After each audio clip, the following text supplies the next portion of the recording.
You all move as close as possible so you can see the images since they're not real there.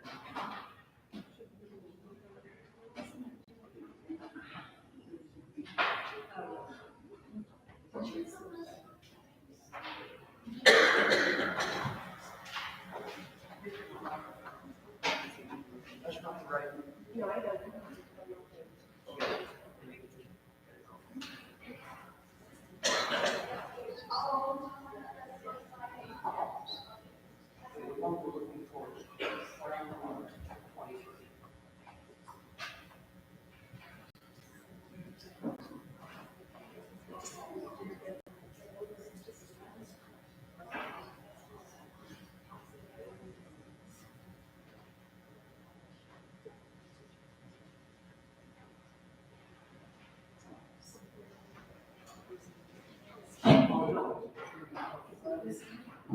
Yeah, that's it.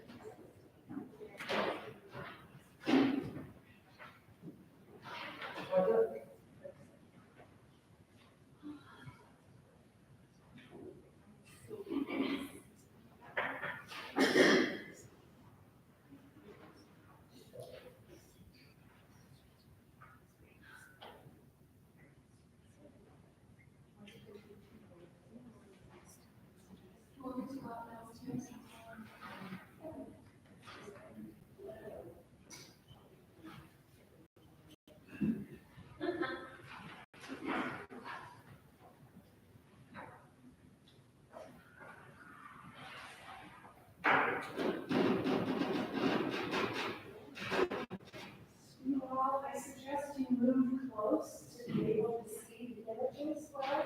Okay.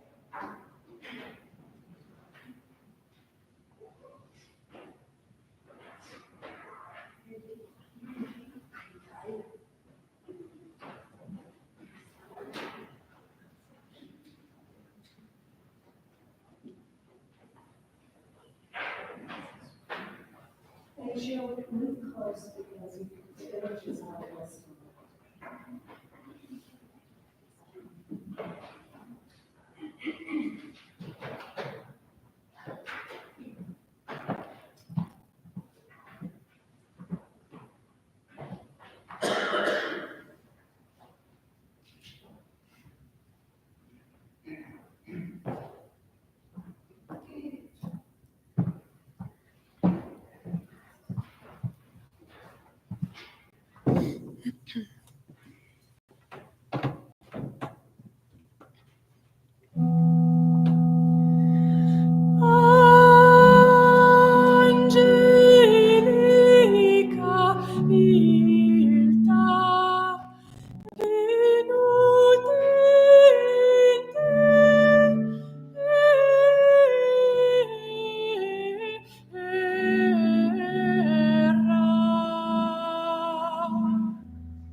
Once again, that was beautiful. Our thanks to our soloist, Beth Noble, and to our music director and organist, Kevin Kokel. Thank you. Bravi. Again, that song, Angelica Bilta by Francesco Ludini, 18th century, is one of the earliest pieces of pop music available could find to the life and this. Some of these comments will be repetitive to those of you who were here last night, but a number of you are here today only. So, good morning, everyone, and welcome to the final two parts of the monthly Cloud of Witnesses program. We hope you will find this program to be an incredible way to welcome in the season of Advent and Christmas. Bill Cook, our guest speaker, will present the final two segments of St. Francis of Assisi this morning. And St. Francis is shown in the stained glass window to the right of the altar at the crucifixion of Christ. The first part of the morning will inform us about St. Francis in art, the beginning of the Italian Renaissance painting under the influence of St. Francis. In the later morning, he will talk about what it means to imitate St. Francis in the 21st century.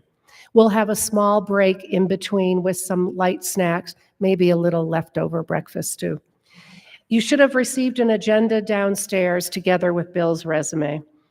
Again, I would like to thank Father Derek and Father Joe and all our staff, Deacon Phil, Julia, Kim, Robin, and Paul, for their incredible support and tireless help with this 24-month-long undertaking.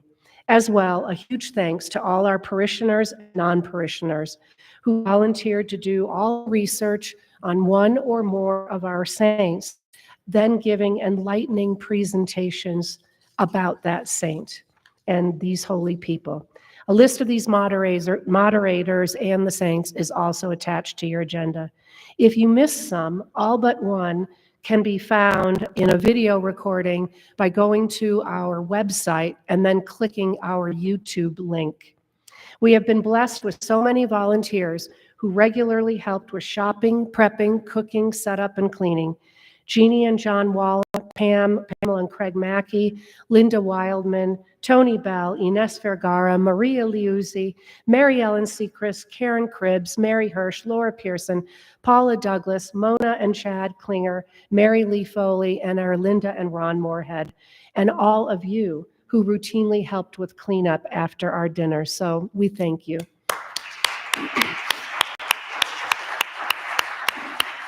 Now again, some of you heard this last night, but let's talk about Bill Cook.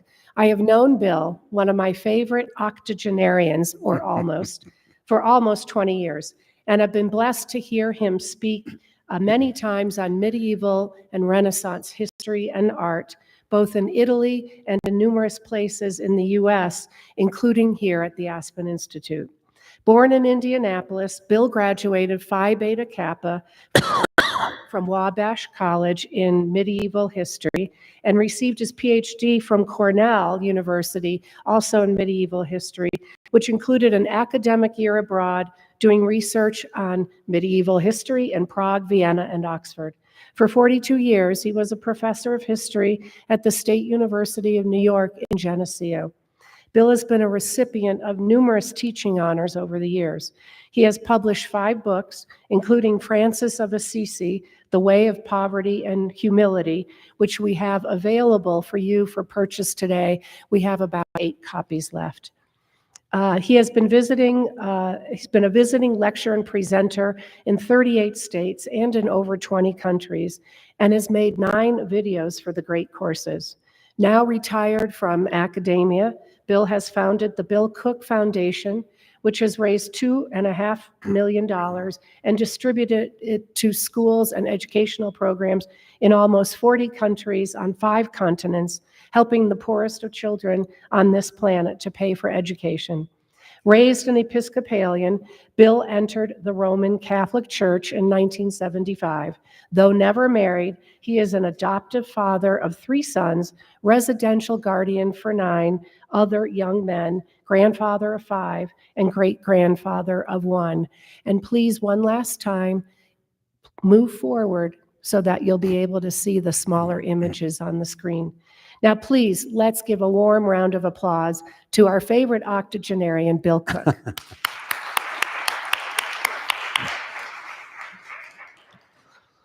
I so enjoyed being here last night, and this was one of many trips to Aspen. It's always a joy to see Ann and other friends, including some of you, and always to bring the word. And maybe that's a small W rather than a big W, but to tell people about St. Francis, and especially, I think, at a place like the Aspen Institute, where I've done it before, is to talk about Francis and his role in the history of art, not just as the subject of art, but as an inspiration for new ways of thinking about art, and in particular, Christian art.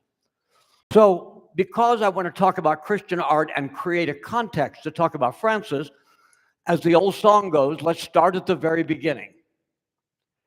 The earliest Christians didn't do art. There were a lot of reasons. First of all, there's the Jewish tradition, which says you don't make graven images. That's, after all, one of the 10 Commandments. And so Christians were hesitant, even though they knew that Christianity was different than Judaism in the sense that Christianity is based around God becoming human form, which could be depicted. Also, Christians, of course, were not recognized by the Roman Empire. Most Christians were poor. There were persecutions from time to time. We know all the way through the 4th century when Constantine, the emperor, converted to Christianity. So what I want to do is look at some of the origins of Christian art, look especially at the era of St. Francis and beyond, and talk about what he brings to the table as one of the shapers of Western art, as I think we all know it. So let's start at the very beginning of Christian art. The earliest Christian art is in various catacombs. Now, some of you may have been in the catacombs of Rome.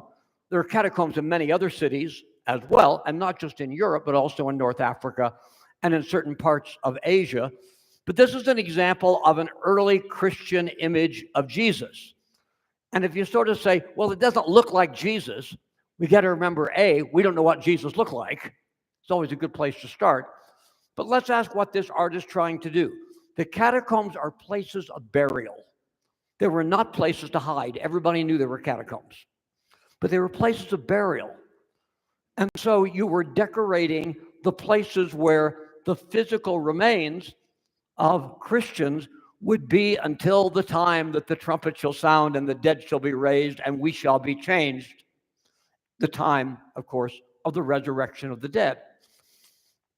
And how do we depict Jesus? We think of him sort of a middle-aged guy, maybe even slightly blonde, forget that one historically. And we think of him probably as a bearded guy wearing a robe. But this image shows Jesus the Good Shepherd.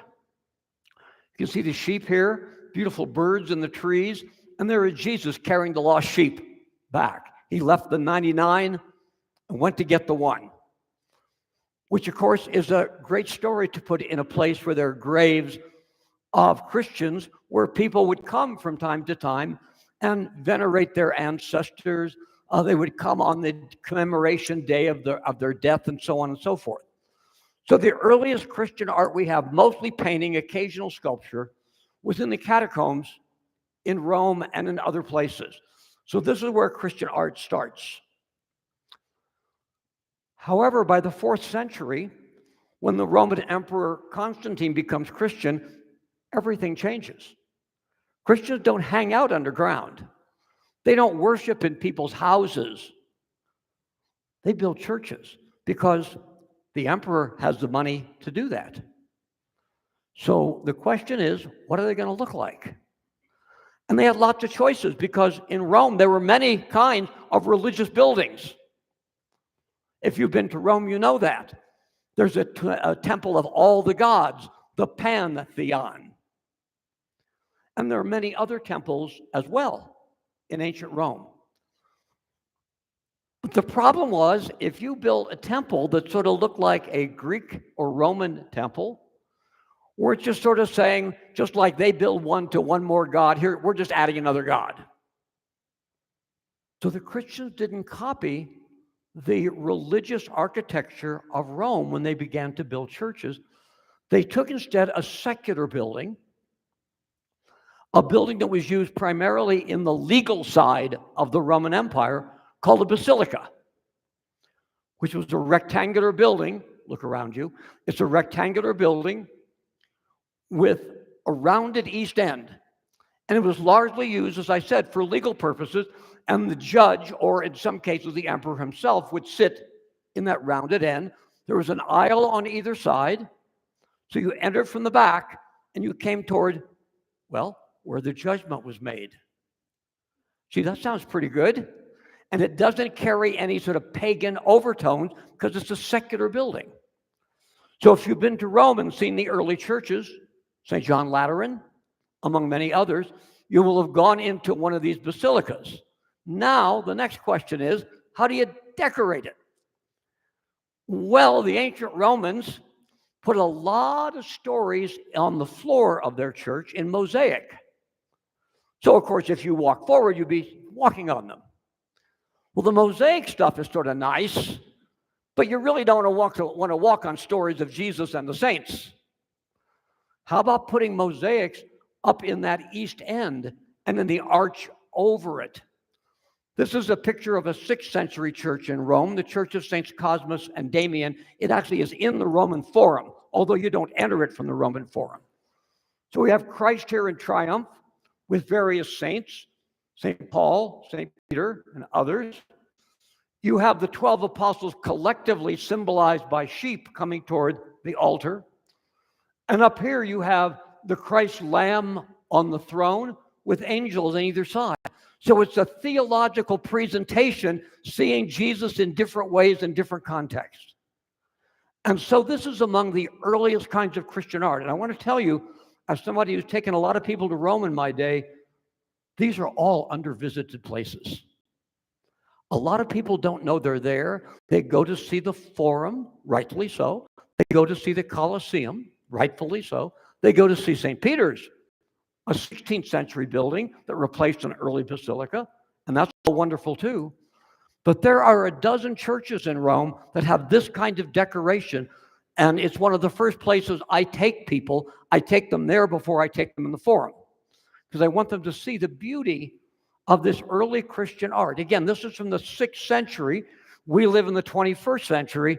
Do the math, it's old. Now, a different issue is, how do you paint Jesus or make an image of Jesus? Again, there's that Old Testament, do not make graven images. And so how do you do it? We saw a mosaic. We also have this very early painting, one of the very earliest paintings of the image of Jesus. And it is in a small church, I guess you wouldn't have been there, on Mount Sinai in Egypt. The only reason it survived, because from time to time, Christians wanted to wipe out all the Christian art. The reason it survived is this place was so obscure, the emperor never got around to doing it. And so we have this wonderful image of Jesus from the 6th century, and it looks a lot like, I think most of us would say, I recognize that guy, he's Jesus. Maybe we're used to him a little bit more blonde or whatever. But over the centuries, we're creating an artistic heritage of ways of expressing our faith in images as well as in word, in sacrament, and in deed. Of course, in the early Middle Ages in Western Europe, most of the painting was not in buildings, it was in books. And this is a manuscript, a very famous manuscript of the Book of Kells, an Irish manuscript. Probably some of you have seen it in Dublin. And you can see this is a page of a book, and it's beautifully decorated with all kinds of lovely, exotic symbols and decoration. We have saints, we have Christ here. You might say, gee, that doesn't look like the Jesus I'm used to. But then again, we have no clue what Jesus looked like. We got to say that. You know, Matthew, Mark, Luke, and John didn't bother to say, by the way, he was about 5'8", 135 pounds, kind of blonde, a little straggly. Didn't say that. We don't know what Jesus looked like.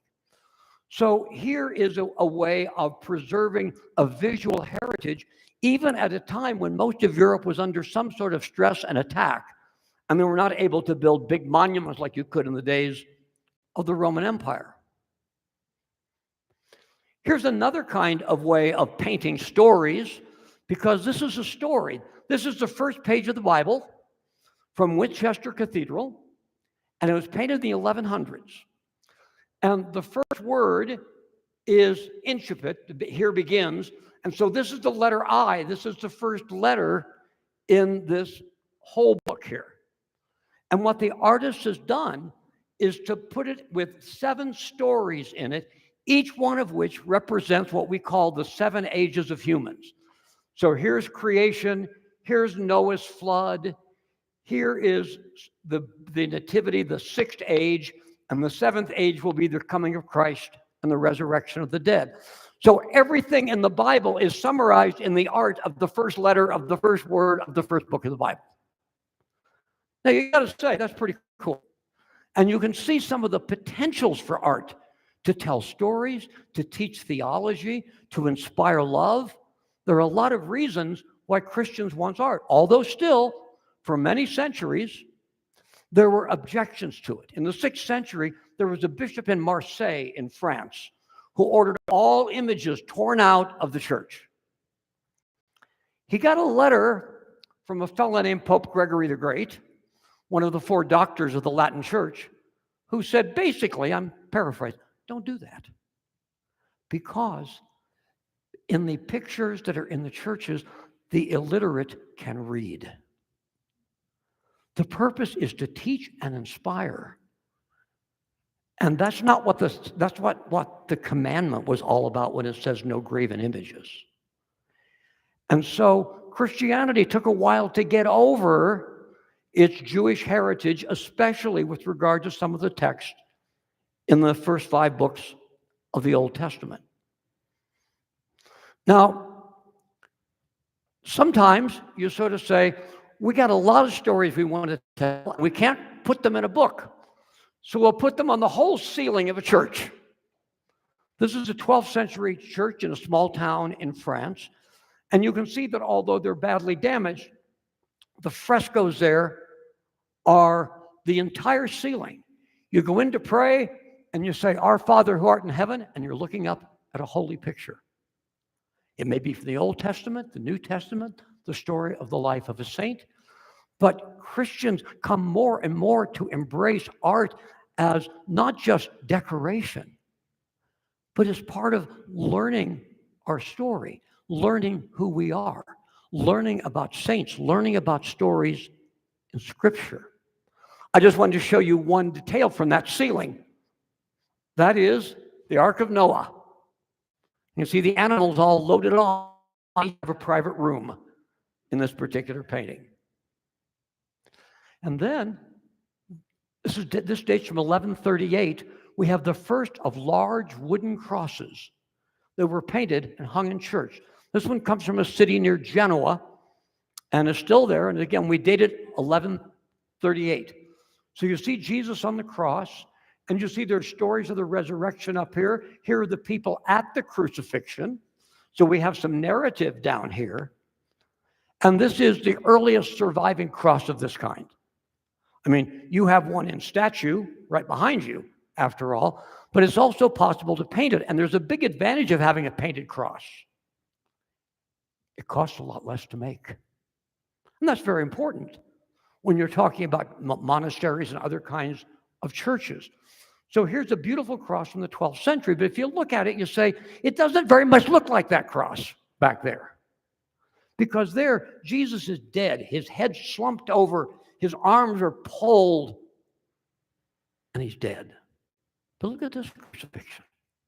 Jesus' eyes are open. He has the wound side in the wound. So he's dead, but he doesn't look dead. And we've come to call this the triumphal crucifixion because Jesus died, but he's alive. And the way you show that is he's alert. There's no pain or suffering on his face. He's lived through this, and now it's gone. And we recognize the resurrected Christ still nailed to the cross. It's a very odd image, but you don't have a place to tell 3 or 4 stories, so you bring it all into one kind of timeless, condensed image. And these crosses were extraordinarily popular, and we know that thousands of them were produced. This is one of them.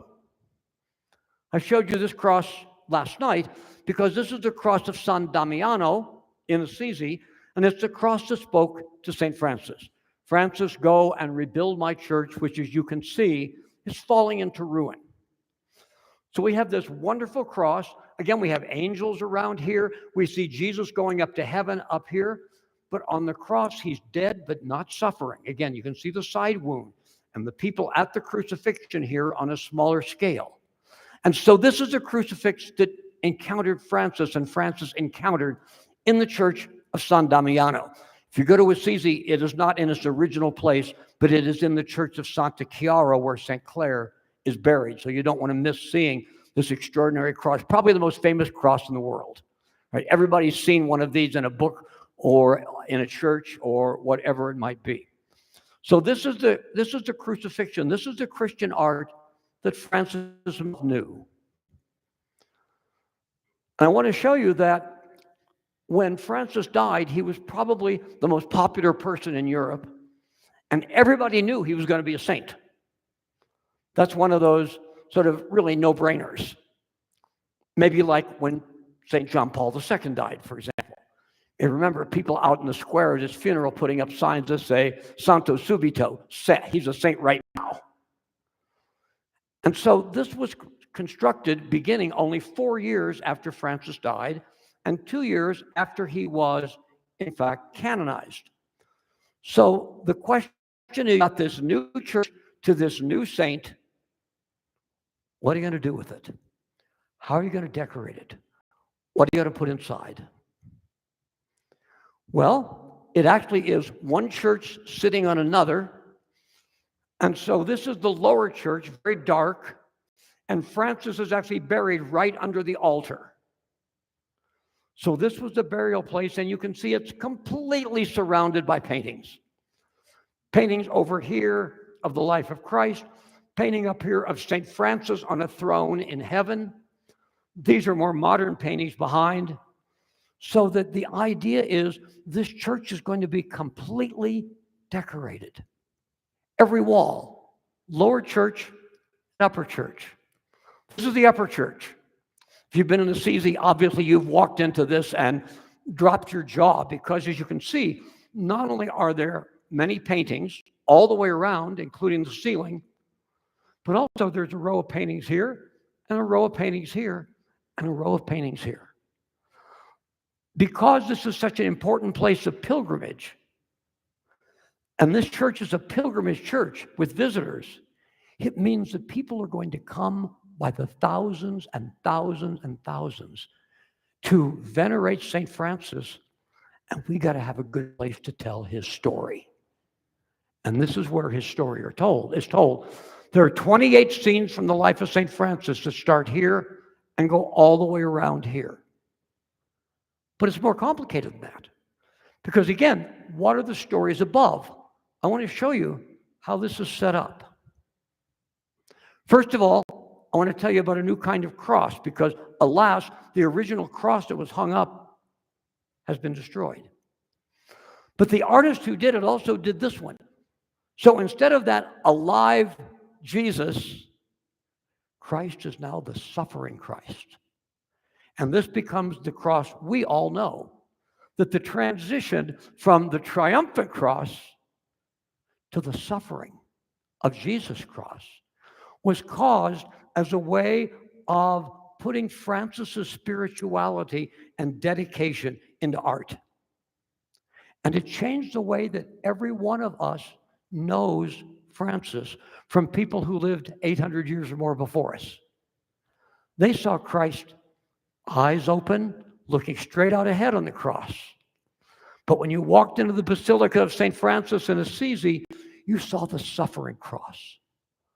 The Jesus that Francis particularly wanted to wrap his hands around, because he identified with the suffering on earth, the lepers and whatever. Well, but the ultimate sufferer was Christ.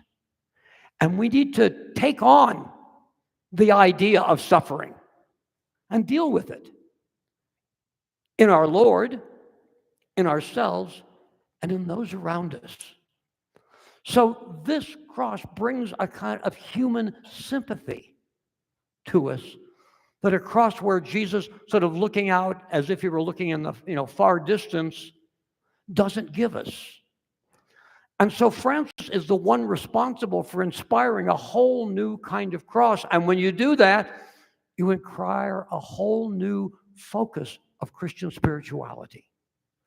13th century, Assisi is maybe as great a turning point in the history of art and the way we use art in our faith than any other place in the world, even the great Gothic cathedrals, which were being built at this very time in the north.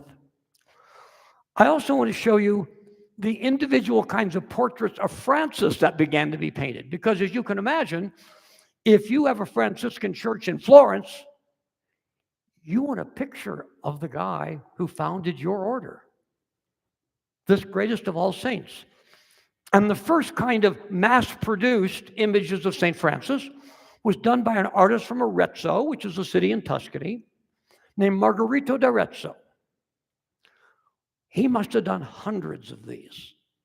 9 survive, but very few wood panel paintings survive in the 13th century. And look at it. This is the earliest one we have. It's got the name down there of the artist.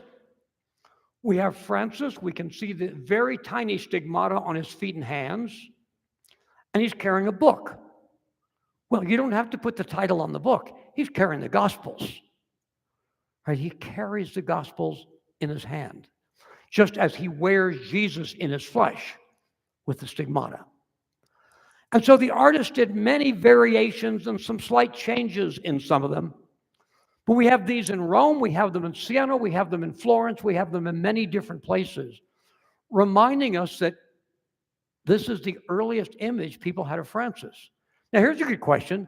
Do you look like that? And the answer is almost certainly no, which is always disappointing because we live in a world that loves portraits. But the purpose is to not show you what his eyes were like or how big his ears were. Purpose is to tell us who he is. And what do we see here more than anything else? He is a man of simplicity. He's a man of the gospel. Jesus is literally burned into his flesh. He has no fancy clothes. He has a rope for a belt. He's barefoot. He's carrying the book that is his guide for life, the Gospels. And so, is this a true portrait of Francis? Well, it depends on what you mean by the question. Do you mean, is this what he looked like? Probably not. Does it tell you who he is? You're doggone right it does. And it's a wonderful painting. And again, it's the first popular image of Francis. And here's another version of it. They changed a little bit from time to time. Now the gospel actually has words in it. So if you didn't know what that book is, now you know. It's actually a text from the Gospel of Luke. This is probably the painting most of you know of Francis, at least of the early ones. This was painted by the great Italian Florentine artist Cimabue, and it's in the lower church of St. Francis in Assisi. And here we see that wounds in his hands and in his side, and we see the sort of utter simplicity of this man. You look at this guy and you know if you stop to talk with him, he's going to talk in ways you'll understand. He's going to relate to you. He is marked with the wounds of Jesus, and of course he has his halo. There's something special. His haircut tells us he's a member of a religious order. Is this what Francis looked like? This is what so many people want Francis to look like. This is the image they want to have in their bedroom. And from my point of view, it does tell you what Francis looks like. Not in a physical sense or what color his hair was, but it tells you who he is. Why would you want to gaze into the eyes of this man? Why would you want to venerate him? Why would you want to follow him? And it's interesting because when I wrote the book that some of you, thank you, are buying, and even better reading, I hope, I called it The Way of Poverty and Humility. And I realized that I would retitle it now, Poverty, Humility, and Simplicity. And if this doesn't show you Francis in what simplicity doesn't mean dumb. Simplicity doesn't mean, oh, he doesn't want to understand things or have things explained. It doesn't mean that at all. It means that ultimately, despite all the complexities of life, there's some really very simple, basic truths.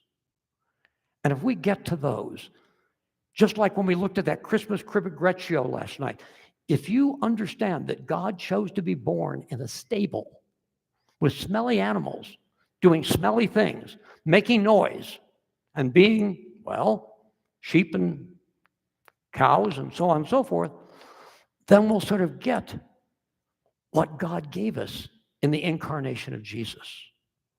So this art is never meant to be read literally. No art,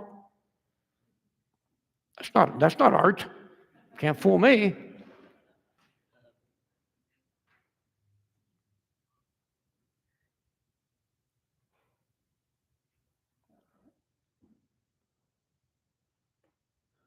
Are we starting over? Is that what we're... Let's see if we can. I believe, remember the old days with TV, they had technical difficulties. We'll be back in a minute. And occasionally they were right. We'll get this figured out. Well,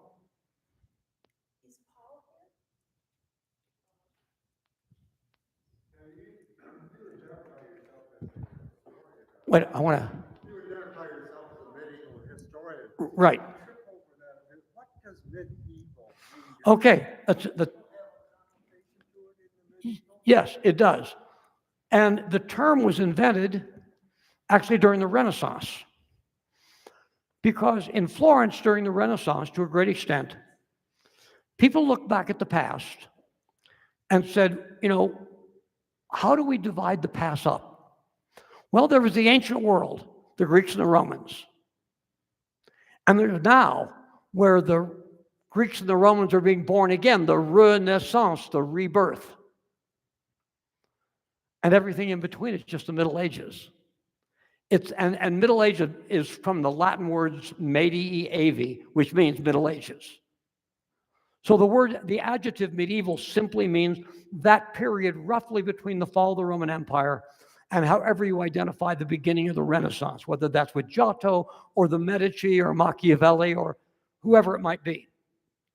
Oh, we're back in business. And I got a question in the meantime. That was great. We'll do this more often. But it's more than just having an image of St. Francis. You want to tell a story. And how do you do that? A new kind of painting was invented. This is an altarpiece that dates from 1235, 9 years after Francis died. It's in a small Franciscan church in the town of Pescia, which is between Florence and Pisa. And because it's a small town and not famous for big things, there's no Da Vinci there or anything, nobody ever stops. But this is the first narrative of the life of Francis. Again, only 9 years after he died. So there are going to be people there who say, I knew him. And pilgrims passing by who say, I knew him. So you don't have an infinite number of stories. So this is the earliest image we have of St. Francis. Doesn't look like any way we would imagine St. Francis. But I'll tell you what it does look like. It looks a lot like contemporary paintings of monks who lived in the desert of Egypt. In other words, they're trying to say something about who Francis is, not what he looked like. This was a person who was ascetic, who slept in a cave and used a rock for a pillow, who ate what other people wouldn't eat, who wore clothes that were all patched up. We actually have a couple of Francis's habits. One's in Assisi. And boy, are they grubby. So you can't say everything about person by his face, but this is the way ascetic monks were often depicted. Sort of stern face. His haircut tells you he's a member of a religious order. The cord is the kind of belt that the monks wore, the friars wore. They have 3 knots: faith, hope, love, poverty, chastity, obedience. They had different meanings, and you can read them in different ways. But this is the way they sum up Francis in his life. And by the way, this is a very rare painting that actually has the date on it. There's the XXXV over there for 35. And so we've got 6 stories, little narrative panels. Here we have Francis receiving the stigmata. You can see the seraph up there. I showed you this picture last night, in fact, although I didn't have a context for it then. You can see Francis kneeling. And there's the other main piece. Francis preaching to the birds, all lined up on that mountain. Isn't that convenient? No attempt to try to draw any kind of physical reality. But it tells you the birds were there. Now, if you're only going to tell 2 stories from Francis's life, because these are all miracles he performed after his death. So if you're only going to tell 2 stories, what would you tell? And the earliest answer to that question is the Sermon of the Birds and the stigmatization, the passion and the compassion that he stopped and spoke to birds. Passion and compassion. And these 2 stories, therefore, very often symbolize a whole series of things we learned about Francis last night. So this is, when somebody says, you got 2 choices of stories to put on this panel. I'd love to have been at some of those debates. But the answer turned out to be a pretty good one. Because, again, you have his passion for all the creatures and his compassion, his suffering with, that's what compassion means, his suffering with the crucified Christ. How's that? Compassion and this love of the natural world, the physical world. After all, Francis, as we know, is preaching to brother and sister birds there on Brother Mountain. I'll just give you one illustration of this is a man who was crippled and who is at a bath, and Francis touches his legs, and the man walks off over here carrying his crutches over his shoulder.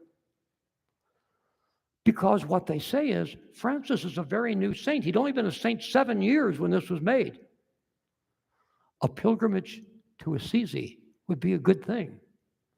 This is kind of an advertisement that says he is the new saint and he does these wonderful things and he will do them for you.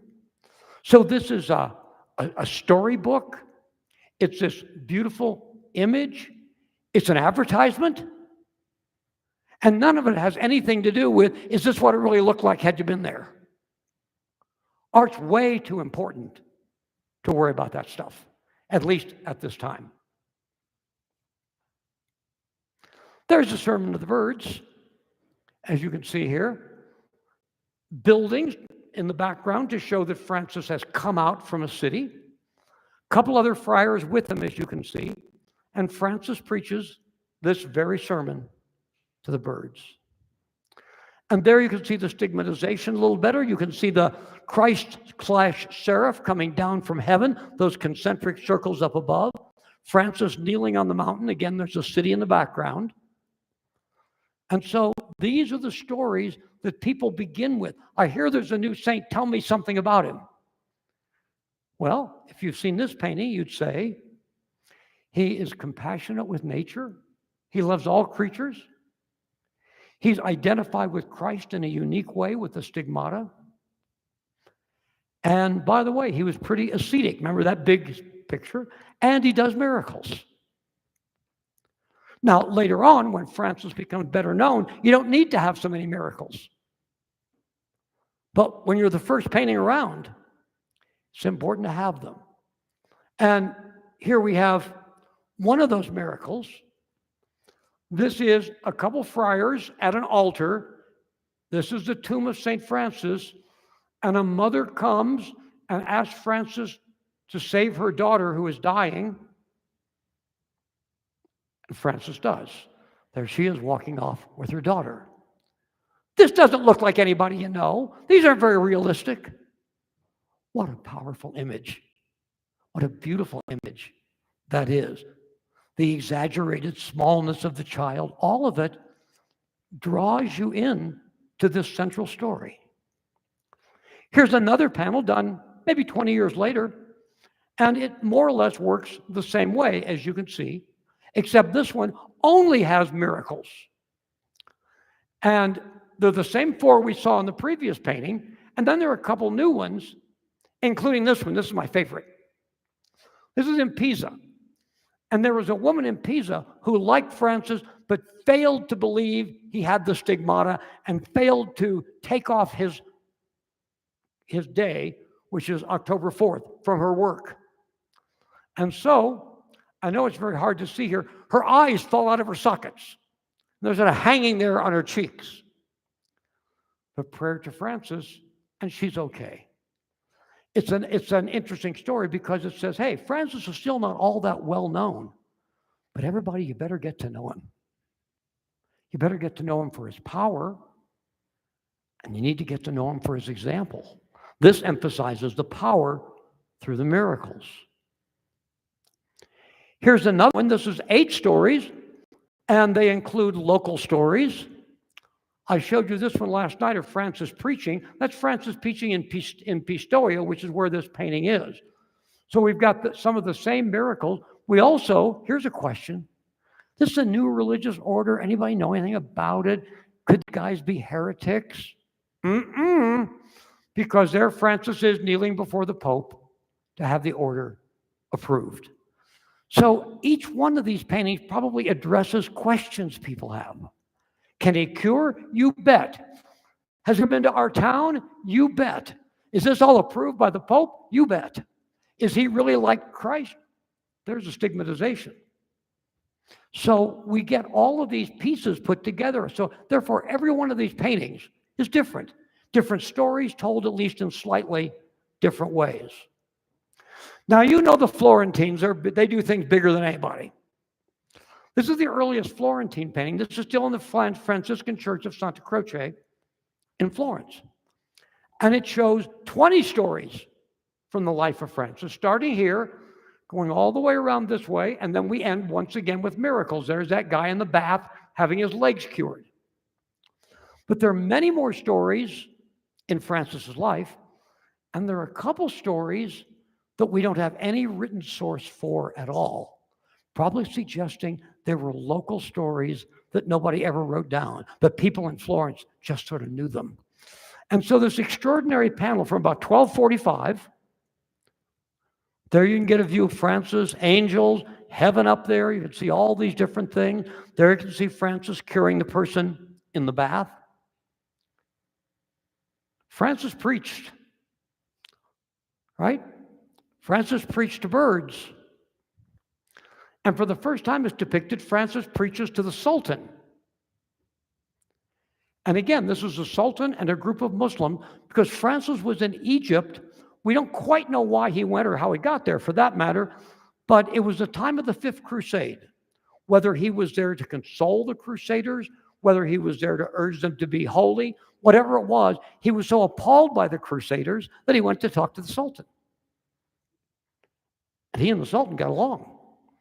And so here, there's no threat in here. There's no sense of, he's not saying, oh, that, dirty polytheist. And he's not saying, oh, that wicked Muslim. They're having a conversation. Imagine this painting stood in the church in Assisi, where it still is, with this image during a whole bunch more future crusades. Bet there were some people that tried to explain it away. It'd be hard to explain this away, because it's very clear that all of them are respectful and attentive, as is the Sultan himself. This is the earliest image we have of that story. And here we have the earliest image of the Christmas crib at Greccio. So there we see the Jesus whom Francis saw. We have the ox and the ass. This is the presiding priest. Francis was not a priest, but Francis was the deacon. So here he is reading the gospel of the day. And so we have Francis placed in this story that so many of us know him for. The creation of the Christmas crib that he did in 1223, and beautifully illustrated here in a style that, of course, makes no pretension to being realistic. But it gets to, in another deeper level, what's real about Francis. And I showed you this one last night, but this is Francis with lepers. Again, looking very much like the Virgin Mary holding the Christ child on the left, and looking a lot like Jesus washing the feet of the apostles at the Last Supper on the right. And therefore, again, this was only done 20 years after Francis died. This artist could have easily talked to people who knew Francis or heard Francis tell stories. That wasn't what's important. What's important is to show us that in caring for a leper, he is imitating the Virgin Mary in her love for her child. And in washing the feet of the lepers, he's doing service to the least of these, our brothers and sisters. That's much more important than any of the historical details. This is the lower church in Assisi. Again, it's one church on top of another, and there were paintings of the life of St. Francis along here on both sides, but when they decided to expand the church by building chapel, they ripped out half the paintings. So you got half of a stigmatization here, half of a preaching to the birds there. But these paintings were not holy icons. They had a job to do, and now they had to make way for a more modern way of telling the story of St. Francis in the church where he's buried. By the way, there's what's left of the Sermon to the Birds. By the 1280s, things are changing. This is a painting from Siena, and it has 8 stories. They start here and end here, but there are no miracles after his death.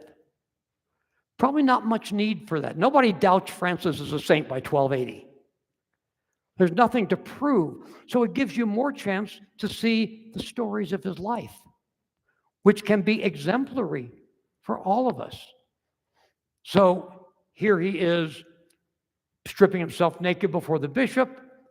This is an interesting scene because we're told that Innocent III had a dream that the Lateran, which is the Cathedral of Rome, was falling down, and he had a dream of this sort of grubby guy in grubby clothes holding it up. Francis, go and rebuild my church. An image that came in a dream to the Pope. We see the Sermon of the Birds, we see the stigmatization, we see his death.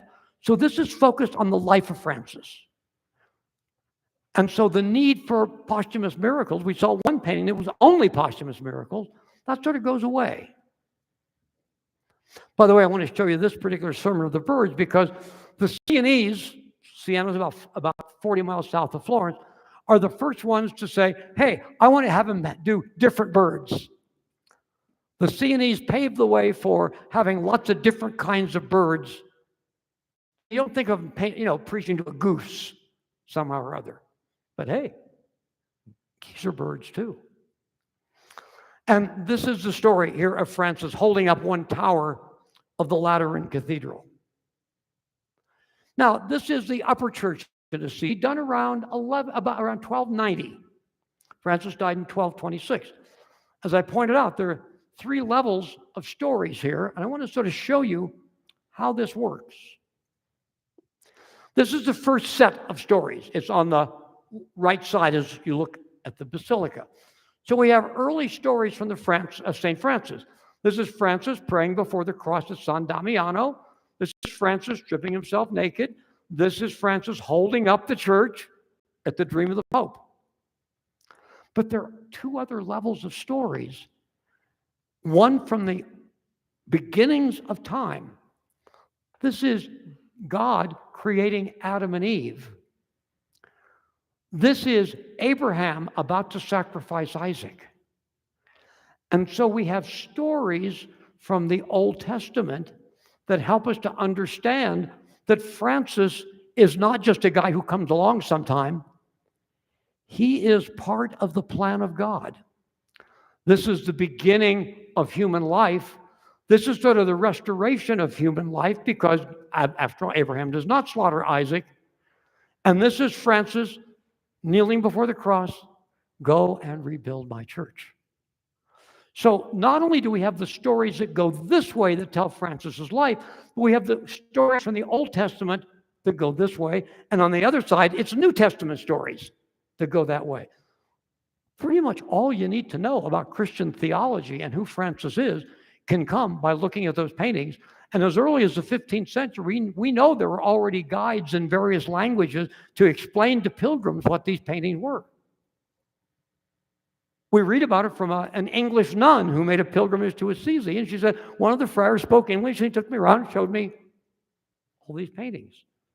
So they are didactic for the countless millions now of people who have come to Assisi. I just want to show you a couple other scenes from this group of stories. I showed you last night a picture of Assisi and said there's a Roman temple right in the middle of it. There it is. And here we have a story. Francis, he's still a merchant.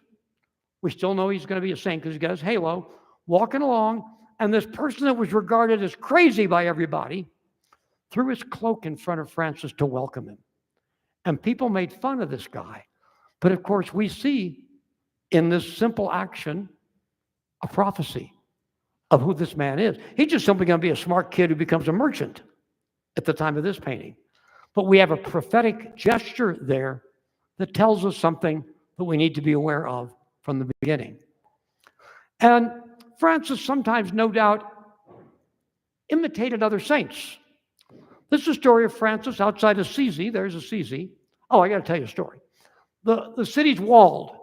And by the 13th century, the city expanded beyond the walls.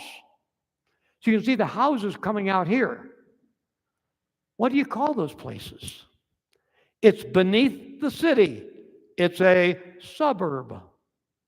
This is the first penny of a suburb you're going to see. Okay? But Francis is riding along on his horse. He's still a rich merchant.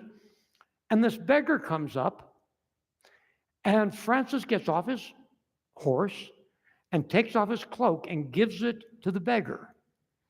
This is a kind of imitation of St. Martin of Tours, a saint from 1,000 years before, who cuts his cloak in half and gives it to a beggar. Francis hops off and gives the whole cloak to a beggar. He knows St. Martin. In fact, there's a chapel of St. Martin in the Church of St. Francis.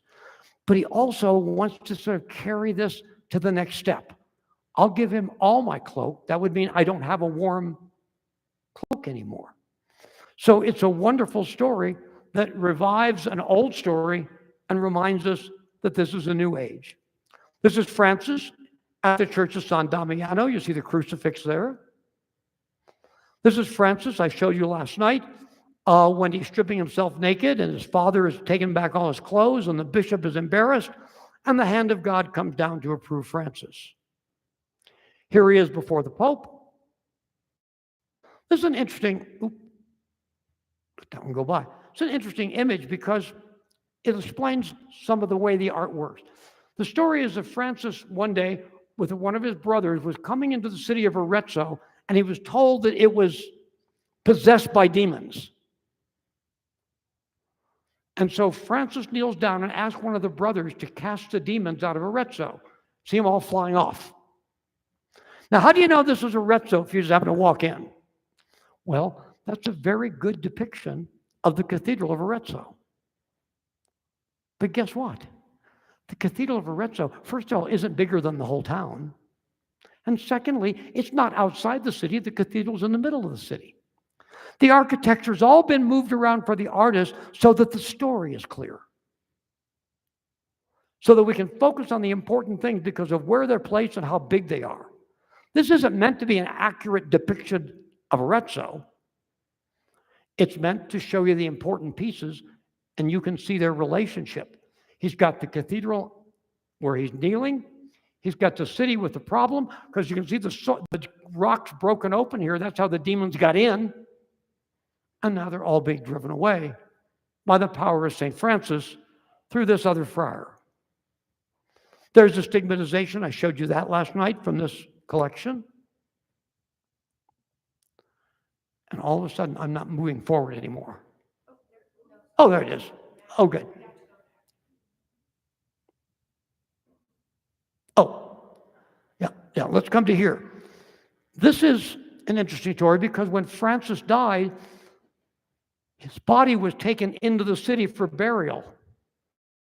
And they asked that the body stop at San Damiano. By the way, remember Francis was supposed to rebuild San Damiano? How'd he do? It's a beautiful church now. So he succeeded.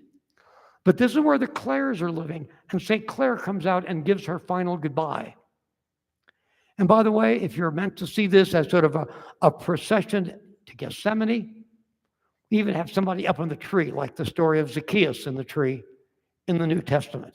It's not because the artist heard there was some guy in the tree, but all of these things give additional meaning, give us additional connections to make. This story takes place in Rome, and it's a miracle that occurred there. There was a man who had been unjustly thrown into prison, and Francis prays to God. This is post-death, prays to God to free them. This man walks out of prison, hands his handcuffs to the guard, and the bishop recognizes the power and gives thanks. How do you know it's Rome? I just told you that. That's Trajan's column there. Doesn't look exactly like it looks today, but we're placed there by one piece of ancient pagan sculpture, this column with all the stories circling around. Again, he's not giving us a tour of Rome or even telling us exactly where in Rome it happened, but we can identify it as Roman because of that. When you leave the Church of St. Francis, you've got two stories here. One of Francis in the mountain with a miracle, and one on a plain, Plain, speaking to the birds. And let me tell you why those two are there. It's not in chronological order. That doesn't matter very much. Because people leave here now to go home. Right? You've been to the shrine of St. Francis, you go home. If you walk that way out the door, you're in the mountains. If you walk that way out the door, you're in the plain. So it literally is meant to be windows on the world. What you learned here, now you got to go out. You got to go back home. Pilgrims go back home. And you got to do your life somewhat differently because the experience you've had of St. Francis. So it's a wonderful way of manipulating the stories and the geography so that our last glimpse inside the church is not just two stories from Francis's life, but we see where we're going back to, whether we have to climb the mountains first or whether we take the Plain. Be surprised how many students spell that wrong. So I wanted to show you this is exactly what it is. So the painting's in this church here, but if you go out one door, there are the mountains. If you go out the other door, it goes down to the plain.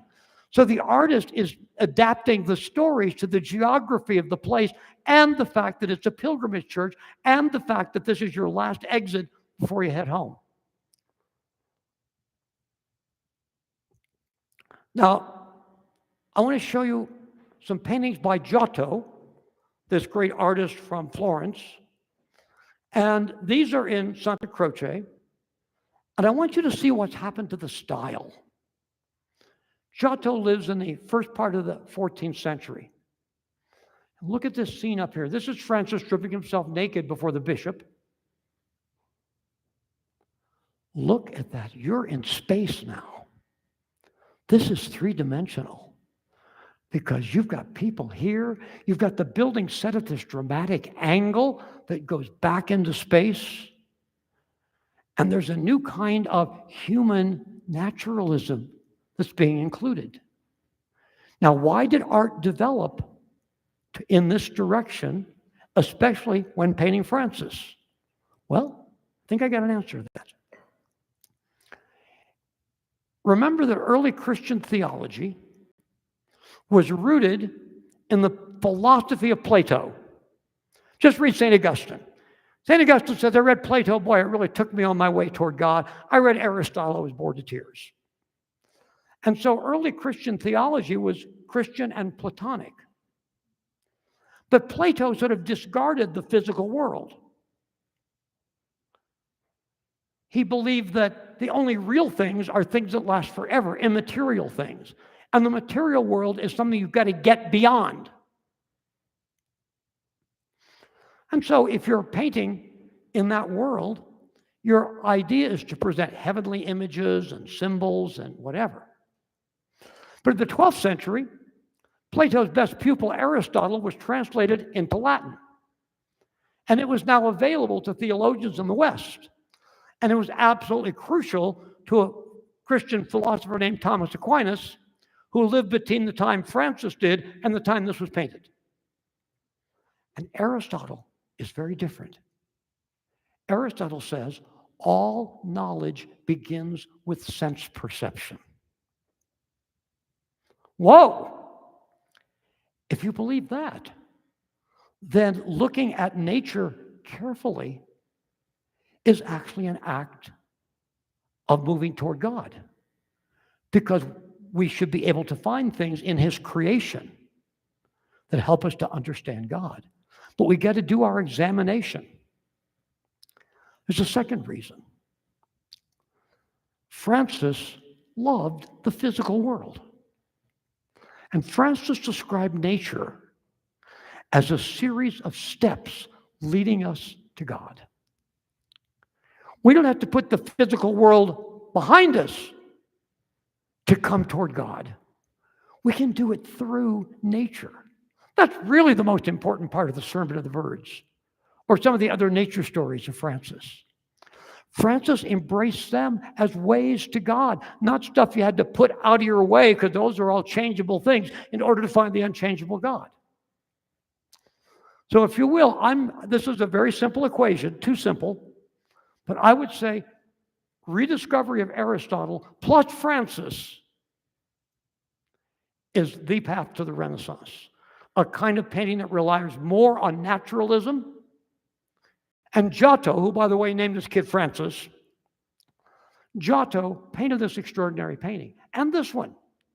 This is a miracle that Francis appears to St. Anthony of Padua, who's over here. But look, we've got space here. We've got a wall. We see through the wall. We've got a bench. We've got people sitting on the bench. We've got people sitting on the bench on the other side. We've got the doorway. We've got somebody standing outside this room looking in. That's St. Anthony of Padua. And we've got space behind. This is real space. We can walk into that, we think. Why this move toward greater naturalism? Part of it is the Catholic philosophy, theology of the day. Again, more and more rooted in Aristotelian Thomas Aquinas. And the other part is St. Francis. So where are those things most likely to come together? In paintings of St. Francis. Paintings of St. Francis are, in fact, the path to understanding Renaissance art. Because the new naturalism, which some people were scared of, if you make things look too natural, people will concentrate on the trees rather than what they mean. Francis wasn't worried about that, nor were these artists. And so what we have in the 13th century is a coming together of a new kind of Aristotelian-based Catholic theology in a man like Thomas Aquinas, and this new love of nature and the present and the time and space in which he lived of St. Francis of Assisi. And we see it here in this painting of Giotto. And here are other examples of what Giotto does. Here's Giotto's painting of Francis coming before the Pope. We've taken out the front wall, but once again, you can see they're kneeling behind one another. There's a wall back there. There's space over here we can look through. And down here is Francis preaching to the Sultan. And once again, that object that's there, that looks like a thing, I could really sit on that. It's not just sort of background sketching of some furniture, but it's a plausible seat that you reach by walking up those steps. And so it's in the depiction of Francis, we really find the beginning of what we call Renaissance art.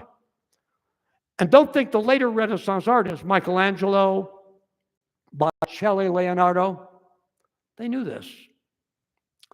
This is Giotto's stigmatization. I showed it to you last night. Again, on the mountains with a chapel, with Christ coming down from the upper right, with the wounds on the lines to Francis's 5 wounds. And look at Francis's body. He's not just kneeling like this. That body's twisted. He's been there at prayer, and this vision suddenly appeared, and he's turning toward it. There's a drama and action. You can sort of say, boy, Maybe not exactly, but it must have really been something like I can identify with this because if something behind me up and around caught my attention, that's what I would do. I would turn around to look up and see what it was. My body would be twisted, my robe would sort of get wrinkled a little bit, and so on and so forth. This is a slightly later image of the same thing from one of Giotto's pupils. And you can see what this pupil done, opened up more space. The chapel is farther behind. There are trees. There's another chapel over here. And so we're getting a fuller sort of three-dimensional introduction in a two-dimensional space to what's going on. And here's a beautiful crucifixion, very simple with a gold background. But again, it's that Christ who is dead, and we have the Virgin Mary and John the Evangelist, two people who are identified as standing at the base of the cross. And we also have, I showed you this picture last night, this is a late 14th century painting of Francis on the Wolf of Gubbio. Now this is three-dimensionality you might expect, but look here. We go back around the wall of the city with the trees. Yeah, the buildings are kind of squished together, as you can see, but there is, again, a sort of greater sense of space.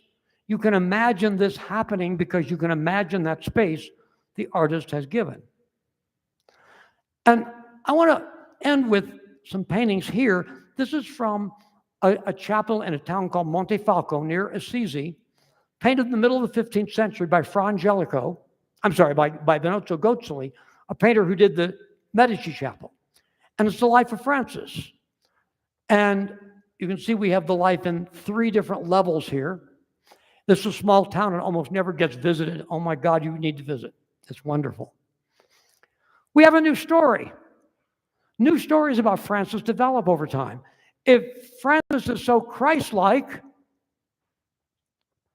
he must have been born in a stable with an ox and an ass. Now, no doubt most of the people who saw this painting knew this didn't happen. But it's a way of representing Francis in the first painting there. Notice he has a black halo, not a gold halo. Jesus would have had a gold halo.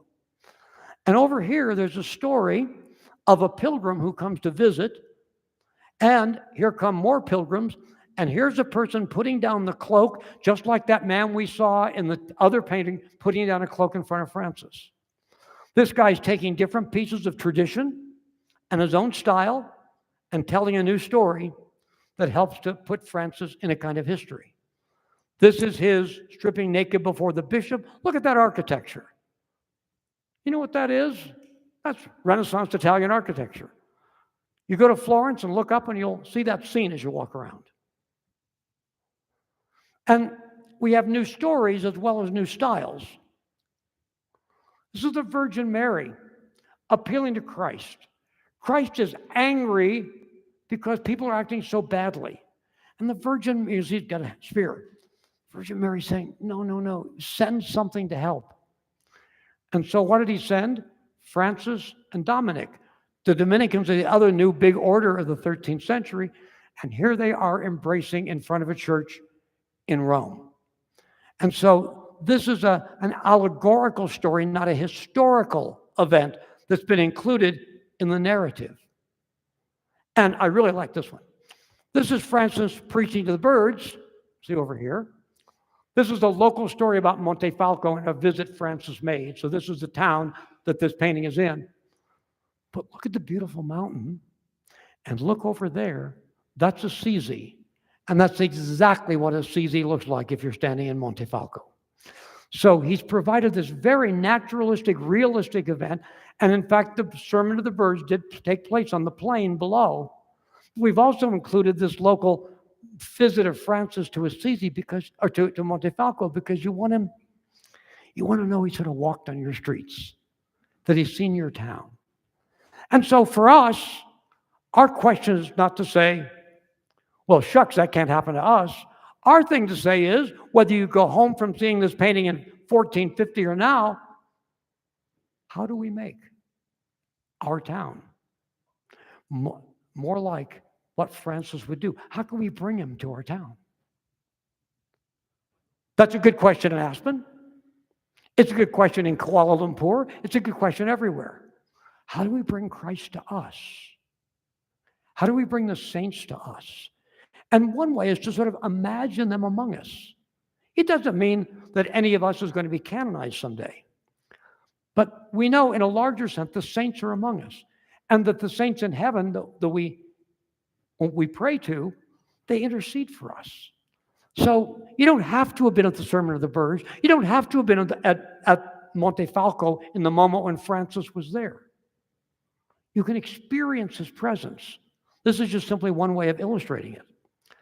And I want to show you this. This is a good story. This is Francis before the Sultan. Well, some things have changed. Obviously, the style has changed. Beautiful garden in the background. But now, not only does Francis say, I'm going to step in fire, but the Muslim leader sends a prostitute to seduce Francis. Because we're still in the age of the Crusades. And so we can't get quite back to Francis embracing the Sultan. We've got to make it look competitive. We've got to reinterpret the story. In this case, very badly in terms of what really happened. But what it is artists trying to stay up to date, having Francis speak, if you will, on current events. And the more the Sultan's a bad guy, the more we might give money to organize a crusade or go off ourselves in the crusade. So this is an example of how saints can also be manipulated. Because Francis didn't want to go to war with the Sultan. He loved the Sultan and vice versa. But here, this becomes good propaganda for the age of the Crusades. It's beautiful art. But we need to realize that beautiful art is saying something that's not only not correct about Francis historically, but I think most of us would say now is sort of the wrong thing. Art can be used very easily, and the more beautiful and realistic it is, the easier it is to manipulate it. So I want to show you one thing this artist did that's particularly interesting. So this is a stigmatization up here. So we should be used to seeing Christ appear up here. But the artist puts Christ on the cross right there, so it actually goes through the division into two paintings, but it's all one scene. So that Christ is right above the high altar here on the cross, and you see the lines going all the way through this to St. Francis.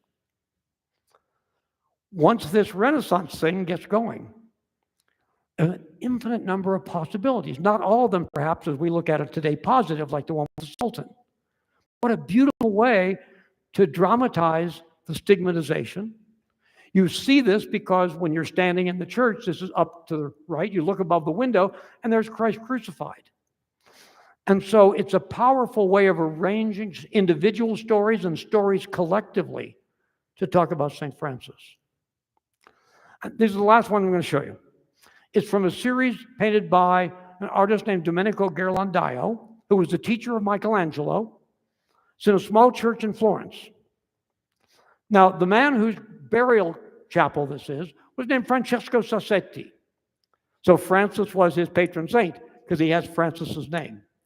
And he asked Ghirlandaio to paint a life of Francis that at the same time is a life of him.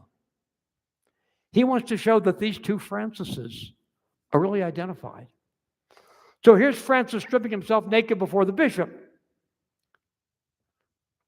Assisi's not on a lake, right? Way up in the hill.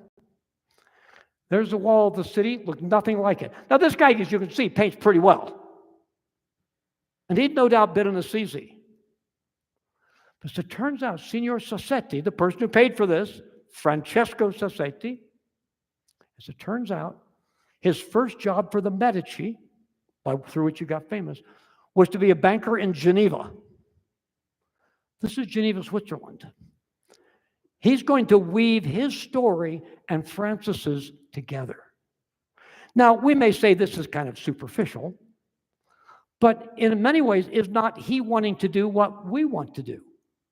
With Jesus, with our special saint, with the Blessed Virgin, or whatever, we want to find ways in which our stories interact. Stories where we really can weave them together. This is Francis receiving the rule from Pope Innocent III. You see Innocent III there. Well, that's Mr. Sassetti over here, who, of course, wasn't alive at the time of Francis. There's his boss, Lorenzo de' Medici. There's his boss's kids. And this is the central square of Florence. If you've been in Florence, you recognize that's the city hall. And behind this is what we call the Uffizi, the art museum.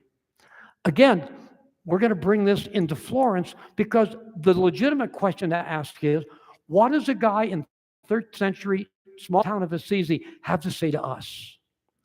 And this is one way through art we at least get to ask that question.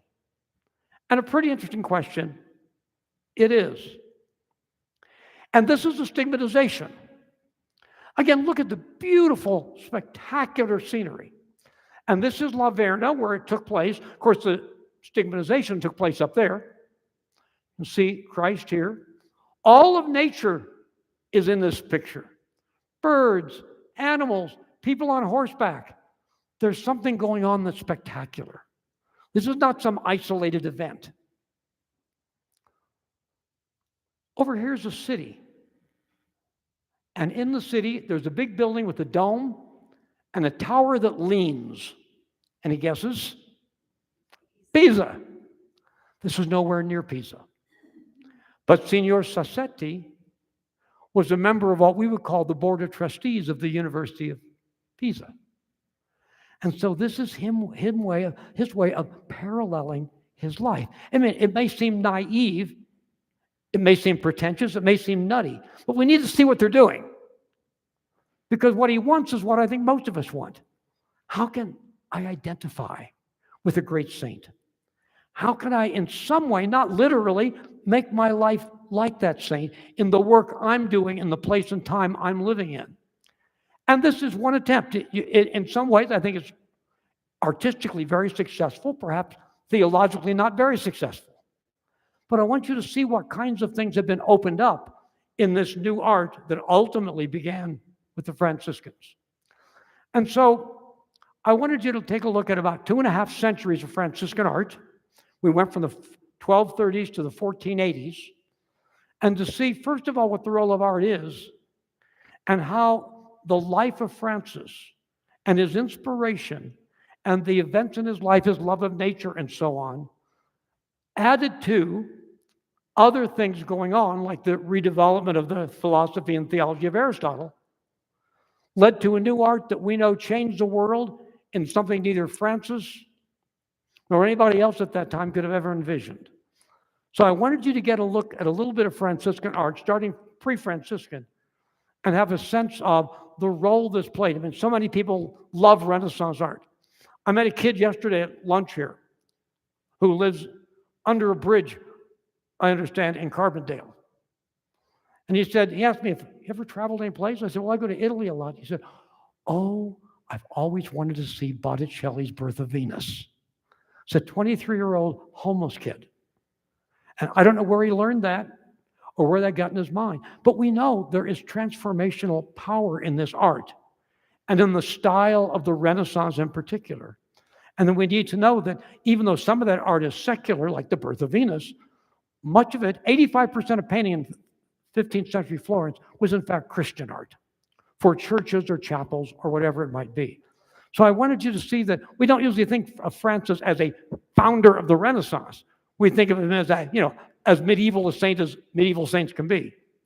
But there's another way of looking at Francis from the point of view of looking at the artistic development that he inspired in both the stories, but also in the new ways stories are going to be painted and figures are going to be drawn and manipulated. So that's today's talk one.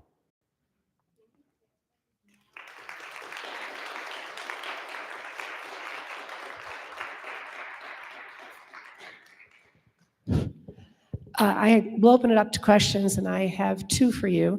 One is speaking of Botticelli, you described the new circular painting that we have downstairs, Right. and you shared with us a lot of the symbolism in the painting. And since it's new in the church, I figured everyone might want to hear that. And then secondarily, how would you interpret this stained glass window?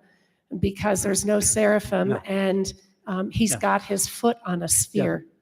And I didn't talk much about other forms of Christian art. I talked about manuscripts and mosaics and paintings primarily, either on the wall or in panels. And here we have a window, a modern window, obviously. This is not an image you would find in the Middle Ages. This is an image of Francis that was created later. And as a medievalist, the first thing I want to say is, great. It shows the creative ways people are still looking to identify with Francis, to try to experience what Francis did. Now, if we think from paintings we might have seen, or even reading the Gospels, who was at the crucifixion with Jesus? Well, the main figures standing there are the Virgin Mary, helped with some other women, and John the Evangelist. Usually they're on opposite sides, sometimes together. And when Christ is taken down from the cross, we usually have some people up on ladders sort of handing the body down. And the first person there, of course, is his mother.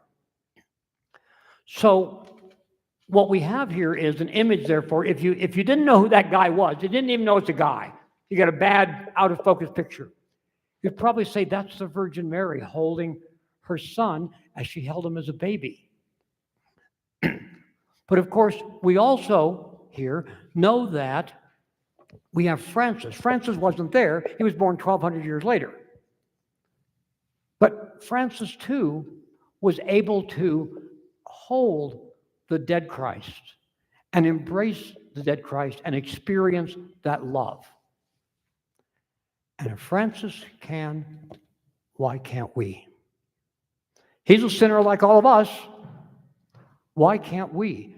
We've got to, I think, if we read this properly, say, how can I live the kind of life that would give me the grace of being able to embrace my dead Lord when he'd been abandoned by the world? So, like all great art, it's not a photograph, and it isn't intended to be. It's to reach in and grab you and say, to get this art at a deep level, you want to experience it. You want to ask what the story means to you, and you want to say, what are the ways? What kinds of things can I do? Whether it's go on a pilgrimage or start an orphanage or 1,000 other things. What kinds of things can I do where I can even hope to merit being able to hold my Savior in my arms? So I think we always need to read art not just in its narrative sense, although it is a story. It's a made-up story. That is, say, Francis lived 1,200 years later. But then we have to say, if this story is about people who live 1,200 years apart, guess what? It can be a story about people who live 2,000 years apart, and that's us. So the art should never be the end, saying, gee, this is pretty, or I like that Francis guy, or, oh my gosh, I feel bad for Jesus. Those are all fine reactions. Now, start going to the level and the next level and the next level. It's there and available, but it takes some time, some thought, some prayer, maybe even a little bit of reading up. All those things, which all of us are able to do, thank God. And so I see it as an invitation, not a story about Francis, but a challenge to me. What can I do to reach up and embrace Christ as he dies, hated by all those around him? His apostles having run away, what can I do to embrace Christ? I think that's Francis' work in his own way. I think this helps maybe to inspire us to do the same thing. Oh, where's? Oh, okay. Okay, so we don't. Nobody's passing a microphone. Okay, so who's next? I just want to say that that's a great invitation for us to go, living in Aspen, living in the valley, we have such beautiful nature around us. And I don't think I'll ever go on a hike again the same after today, just like, anyway. But my question to you is about restoration, restoring these beautiful pieces of art. Mm-hmm. How long, since the mid-1200s, let's take that time frame to now, have they restored these beautiful pieces of art in the Church of Assisi? And how long does a restoration normally take? And were those, I might have missed this, but were those signed art artworks? Do we know the artists, or did they not sign their art pieces? Most of the works that I've shown you are not signed. Okay. Some we know from documentary evidence because they did sign contracts. And the contracts are very interesting. The contracts don't say, paint us a nice picture of St. Francis. They say, paint St. Francis with the stigmata a certain way. Then next to him, I want St. Paul because that's my name and I'm paying for the thing. And so it's very personal and the contracts are very revealing. We don't have a lot, but we have enough to know how that was done. Obviously, as you can imagine, restoration 1 or 2 or 500 years ago, because of water damage or mold or whatever, a lot of permanent damage was done because they didn't have a science of restoration. Now there really is a science of restoration of these paintings. And there are individuals and organizations, the most prominent one in Italy being Friends of Florence, founded by an Italian countess, and they raise funds to restore art. And there's a chapter of Friends of Florence in Aspen, and Friends of Florence has done a number of programs here. I know that because I've done them for Friends of Florence. And so what we have is not just restoring the most famous pieces. It's easy to get people, you want to restore a Botticelli? You can go, you don't have to knock on a lot of doors to get a lot of money to restore Botticelli.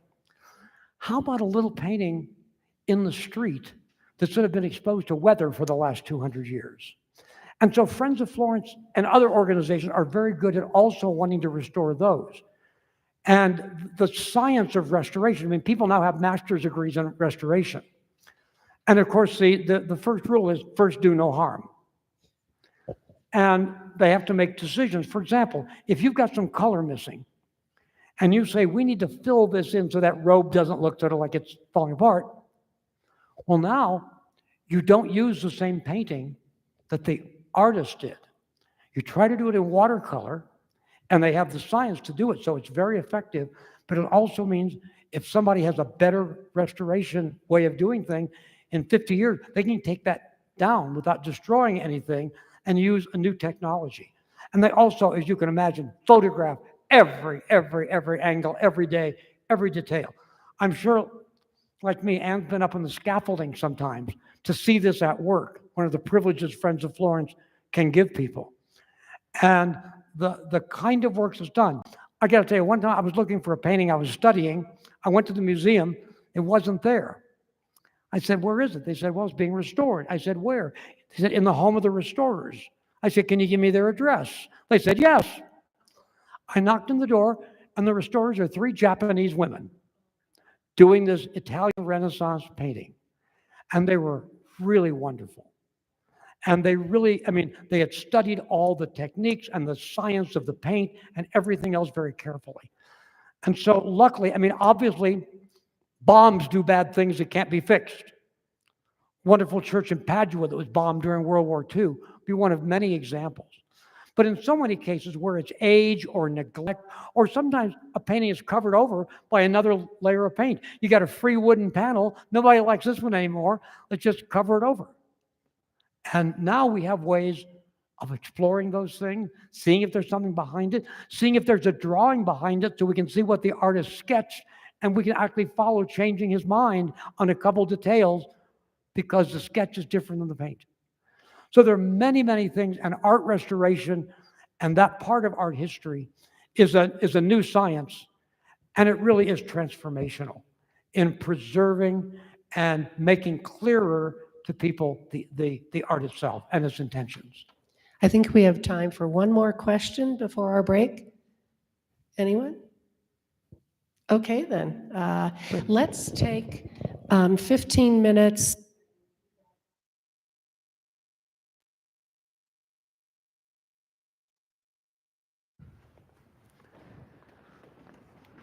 Let me take this off. Put the next presentation on.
So I want to continue, obviously talking about St. Francis, but in a very different way.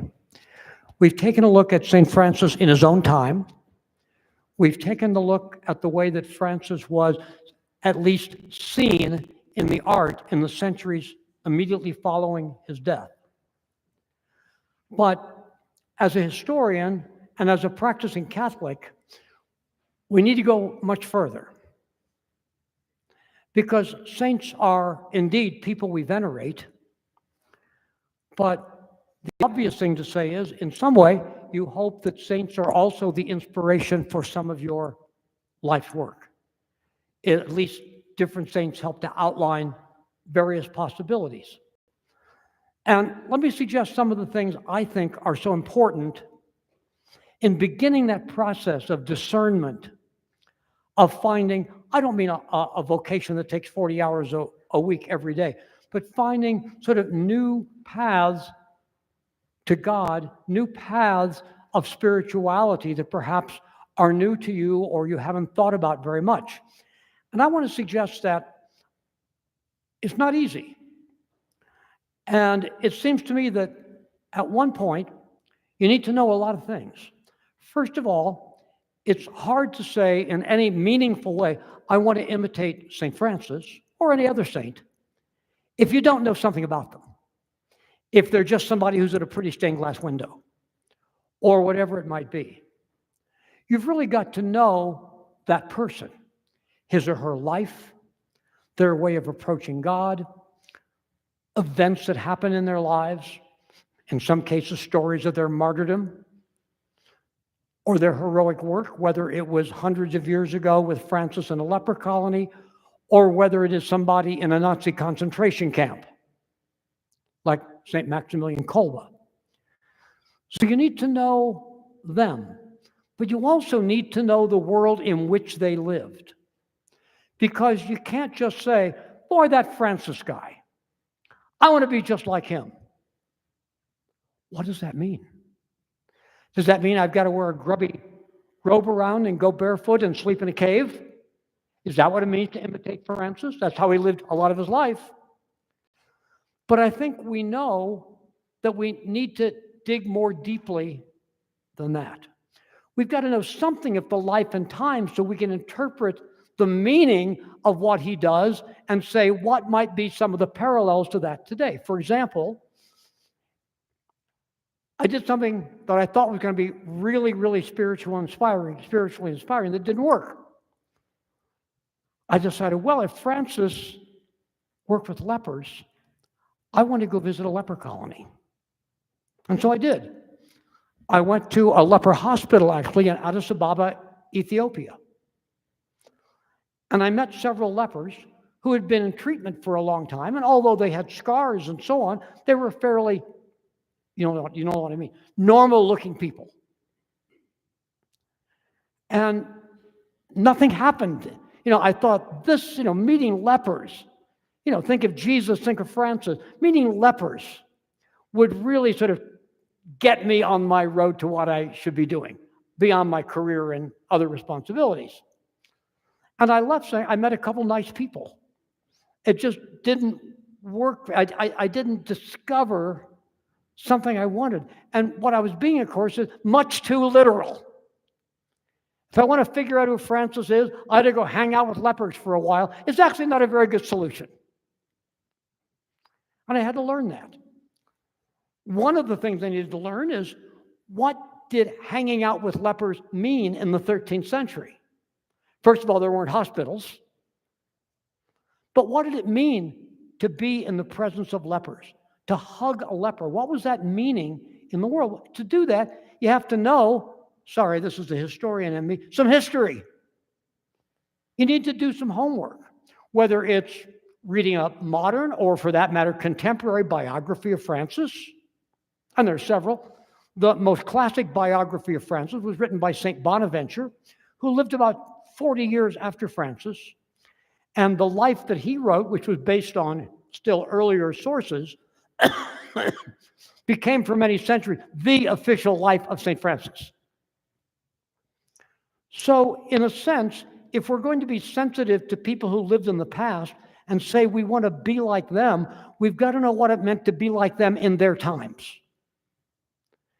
And as somebody who reads the papers like all of you and sees how history is being pushed more and more to the side in school curricula, whether it's European history or American history or any other kind of history, I think that's a tragic mistake. And for people our age, I think we've got to find ways to encourage our grandchildren to find history interesting, whether it's taking them on a little trip or to a museum or telling them stories or whatever. Because to say, well, Francis was just like me, except he lived a long time ago, isn't of any value at all. Or imagining, I've actually had, young kids say, we're talking about something Francis is doing, and they'll say, well, why didn't you just look it up on the internet? And so I think it's very important that, first of all, we know something of any saint, the person and the time in which he or she lived. But that's not enough. That's only step one. Because the second thing we really have to know is ourselves.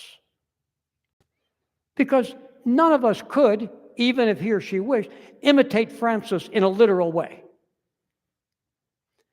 And we all know some limits we have, whether they're imposed by nature or whether they're acquired. And it doesn't do any good to say, well, I can't imitate Francis. I would never be happy hanging out with birds. Doesn't do any good. We really have to understand who we are. And we also need to look at our own experiences in life. I mean, I'm looking at folks who, by and large, have been around for a while. We can count our times in decades.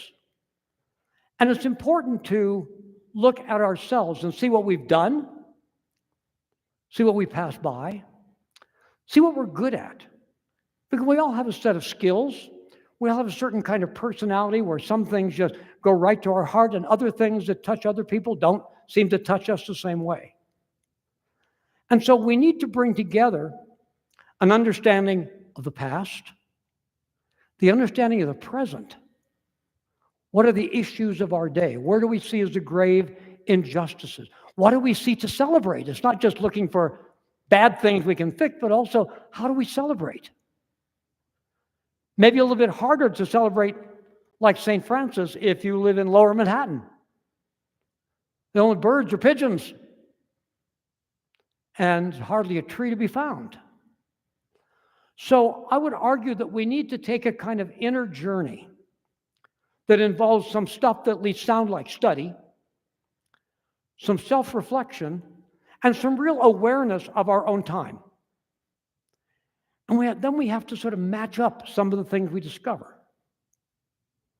See, this is something about Francis I particularly admire. This is something that interests me in a modern context here. And I think I can find a way to do something to participate in dealing with what I'm looking at. That it's a long journey. And we know the kind of things that hinder us on that journey sometimes. We're all busy. I taught for 42 years. You don't even want to know how many exams I graded. I certainly don't want to know how many exams I graded. When I retired, the first thing I said is, the only two things I'm not going to miss are grading exams and department meetings. Boy, is that liberating. But we know that. Most of us had careers or other kind of active lives in the public or private sector. And we need to find a way to get beyond our busyness and grow, but also we have a model in someone like Francis or many other saints. If we know enough about that saint and his or her times, and then we are able to say, well, this sort of reminds me of that in our time. I don't need a leper colony to become sympathetic to people who are suffering. It's hard to find a leper colony. The last two in the United States were in Hawaii and Louisiana. But there are a lot of people who are suffering from all kinds of different, not just diseases, but mental problems, lack of resources, and so on. And to find a way to make a difference using Francis or most other saints as inspirations involves some self-knowledge, some historical knowledge, and some knowledge about the world. And if we're serious about being effective, we have to do those things. Now, again, I was a very busy professional. I taught classes, wrote books, led tours. I still do some of those things. And so it's easy to sort of put these kinds of reflections off. You know, I'm lucky I get to read the front page of the newspaper every day because your kids want that or you've got 7 other things to do that day. And in some way, we need to clear some space and to say not just space, but focus space. If I'm impressed by St. Louis IX of France, or Aloysius Gonzaga, or Maximilian Kolbe, I learn about not just them, but about the world they lived in and how they responded to it. If you didn't know much about World War II, Maximilian Kolbe was a hard guy to understand. But if you know about the Holocaust, Maximilian Kolbe was an easy person to embrace. And God knows we see today, all over the world, not just in the Holy Land, some of the same issues. They have different faces. Sometimes they have different names. They certainly have different individuals doing things. But we need to be alert and say, wow, Maximilian Kolbe faced something like this, and he responded this way. It's easier when it's somebody pretty modern. It's harder when it's a guy who's out talking to birds in 12th and 13th century Italy. But one of the reasons we have education is not so we can get a degree, it's so we can continue to educate ourselves. Education, simply a nice word that means the leading out of ignorance. Educare is the Latin verb. We need to do that. And it doesn't end when you get your diploma. And I can sure testify it doesn't end when you get your PhD either. So I would argue we need to be lifelong students, careful observers of the world around us, and very careful and tough observers of ourselves. And then to say, I'm going to go imitate St. Francis, I'm going to go throw some birdseed in the front yard. We can do better than that. That's a good thing to do, by the way. But we can do better than that. We can be deeper and more profound than that. And I'm guessing that virtually everybody in this room has a lot of the advantages that so many others can't even imagine.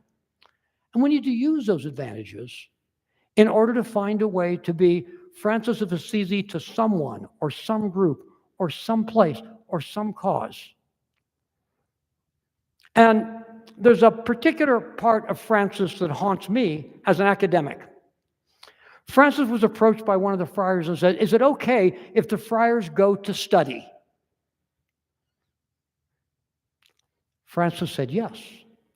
If, it's always that if thing, if they are going to learn what will make them better human beings rather than simply to get accolades and score points. Any academic can tell you stories of academics who say to each other at conferences, if you knew all things I know, you wouldn't have said that. So Francis said, yes, but the purpose of education, and this was talking about universities in Europe, was to make you a better person, was to bring you closer to God. It's not primarily about getting a job or being able to out-argue the person across the dinner table. It's something very different. And if you're seeking human betterment, because knowledge helps that, although not necessarily automatically, then it's fine for the friars to study. I don't want them to go study and go off and write long treatises about things where they argue all the time. Remember, Francis valued simplicity. And in many ways, in response to what was happening to the academic culture in Francis's own day. So we have to do a lot of things. And I want to sort of talk you through some of my experiences, not always happy ones. Who inspires you? That's the guy who inspires me. I hope it inspires all of you. But you've all got your own saints. Some of them are right up here. Some of them are not. And I could tell you my sort of, happy dozen, and you pick them in different ways. Who's your birthday saint? Mine's John the Evangelist. I got an evangelist. 27th of December. We have saints who lived in the place where I grew up, in Indiana. We have saints who were bringing the gospel to Western New York, where I live now. We've got saints who were academics, like Thomas Aquinas. There are that's one of the great things about our communion of saints.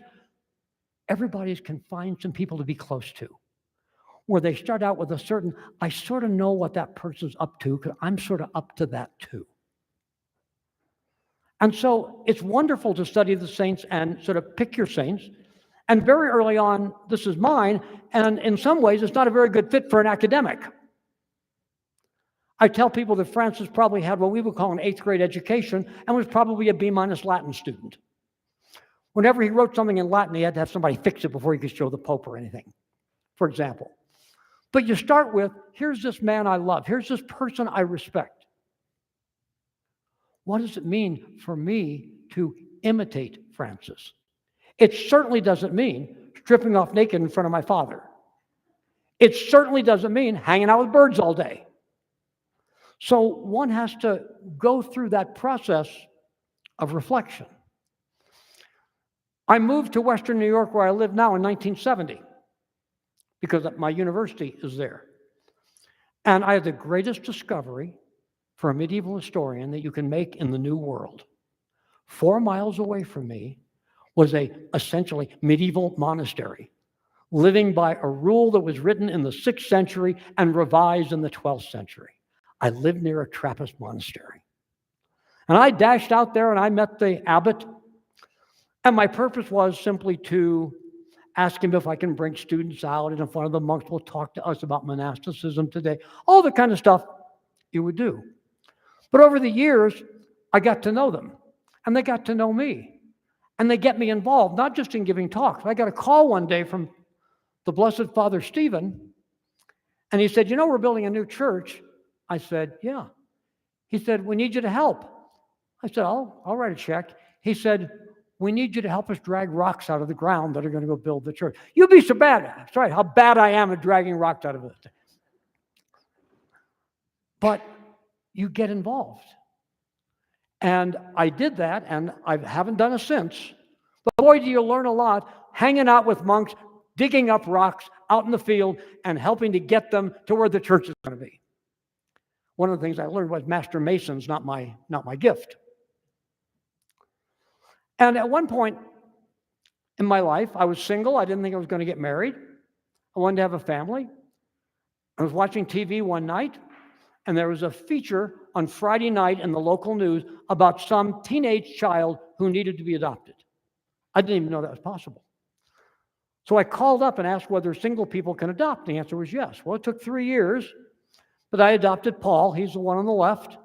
And then Gualberto, hate to say it, but now he's a grandfather, who's next, and my son Angel on the right side. 2 of them are from Puerto Rico. One came from Indiana, actually. And so I figured out that I could build a family. If that's your goal, for a lot of people, if you say, well, I've never met the person I want to marry, or I don't want to get married, that'd be the end of the inquiry. But if you're sort of sensitive to who you are, and you know things that you think would make a satisfying life for you, then you prick up your ears when they have the Friday night child story on the television. I've many times thanked the news guy that had that story. By the way, this is me now with my son Gualberto and his daughter and her son. So we're now a 4-generation family. Not bad for a guy who's never been married. And so this enrichment of your life comes because you want to be a little bit daring. When somebody says, you don't know very much about this kid, the first one, he's 16 years old. He's had a really wretched life. Parents were both alcoholics. You got to have a little bit of naivete and some confidence to say, I can do that. And you also have to know it's hard. I also began doing a lot of fundraising for an organization called Covenant House. You may know them. It's an organization based in New York and now also in Latin America that helps mostly homeless teenagers. Well, one of my sons was homeless for a while. So that's something I identified with. The founder, you're going to like this, was a Franciscan. I went to meet him. I started talking and figured out there were ways I could help Covenant House to raise money in my little town. And so I invented what's called the Marco Polo dinner, because I wanted to have a dinner. I have some friends of mine who cook different cuisines, so we could have Italian, Turkish, Indian, Chinese, and then be smart enough to go back to Italy for dessert. And I got some friends of mine to do the cooking and some other friends to set up. We did this for 30-some years, and we raised about $120,000 in that time for Covenant House. And what I discovered about it, it's not just a good way to earn money or for a charity. You bring people together, even in a small town, who don't normally see each other. In our case, it's sort of town and gown, faculty and townies. And so we were doing something that, I didn't plan it this way, was good for the community, as well as good for the kids who needed that money. And I trusted a Franciscan-founded organization to do that. And, when you look back at your own life, I'm sure you all feel this way, you start to say, there are all these disconnected pieces, and the more you think, they're a little bit less disconnected than you think. They're all parts of a larger picture. In 1992, my son Angel and I went to Mexico on a vacation, driving around in Veracruz State. It's getting dark. Pulled the car into this small town named San Pedro Sula and found a hotel. Went in the restaurant. This was January. Nobody in the restaurant but us. And a guy came out and cooked dinner. While we were sitting there, this boy walked in and he asked us for food. And the owner of the restaurant heard him and threw him out. I said to Angel, tell him to wait for us outside. We'll go get him some food. And we did. We got to know him a little bit. This picture was taken the next morning when he came to say goodbye to us as we were packing our car. And you can see over his right shoulder, he has a shoe shine kit. And he was living on the street and shining shoes. And he'd eaten last night. And we're driving away. I said to Angel, you know, the problem is we didn't do this child any permanent good. He's going to be with the shoe shine kit and hungry tomorrow night. I didn't know what to make of that. I just said it was a realization. I got home, had my pictures developed. This was a long time ago. I loved this picture so much, I blew it up into a poster and hung it on the stairway of my house. And it's been there ever since. Every day I walk by Pedro. And it's one of those things where you say, this is something I saw personally. I couldn't do anything about it at the moment other than be immediately kind and get this kid some tacos. I don't want to forget that kid. I got to tell you my most recent experience of that. It was yesterday. I was here at the church, and some people who I was told live under a bridge in Carbondale were here for lunch. I sat down with a couple of them. One of them didn't talk very much. 23-year-old kid. We started talking. He said he's come from Cuba. I don't know when. I didn't get any details. And it was quite interesting because he said, have you traveled any place? He was just sort of interested in talking. He said, I've traveled to Italy a lot. He said, I've always wanted to see Botticelli's Birth of Venus. This is a street kid living under a bridge. And he wants to see, and he knew the name of the Uffizi. And he knew Botticelli's name, and he knew which painting he wanted to see. Well, I gave him my email address. And now we're pen pals. That may go nowhere. He may find something more interesting to do tomorrow than to answer an email of mine. But you reach out, and some things work and some things don't. And it doesn't matter what your grade is. You're not getting an A, B, and C because you're 80% successful. I'll probably never see this kid again. I may never hear from him again, but he's a part of my life now.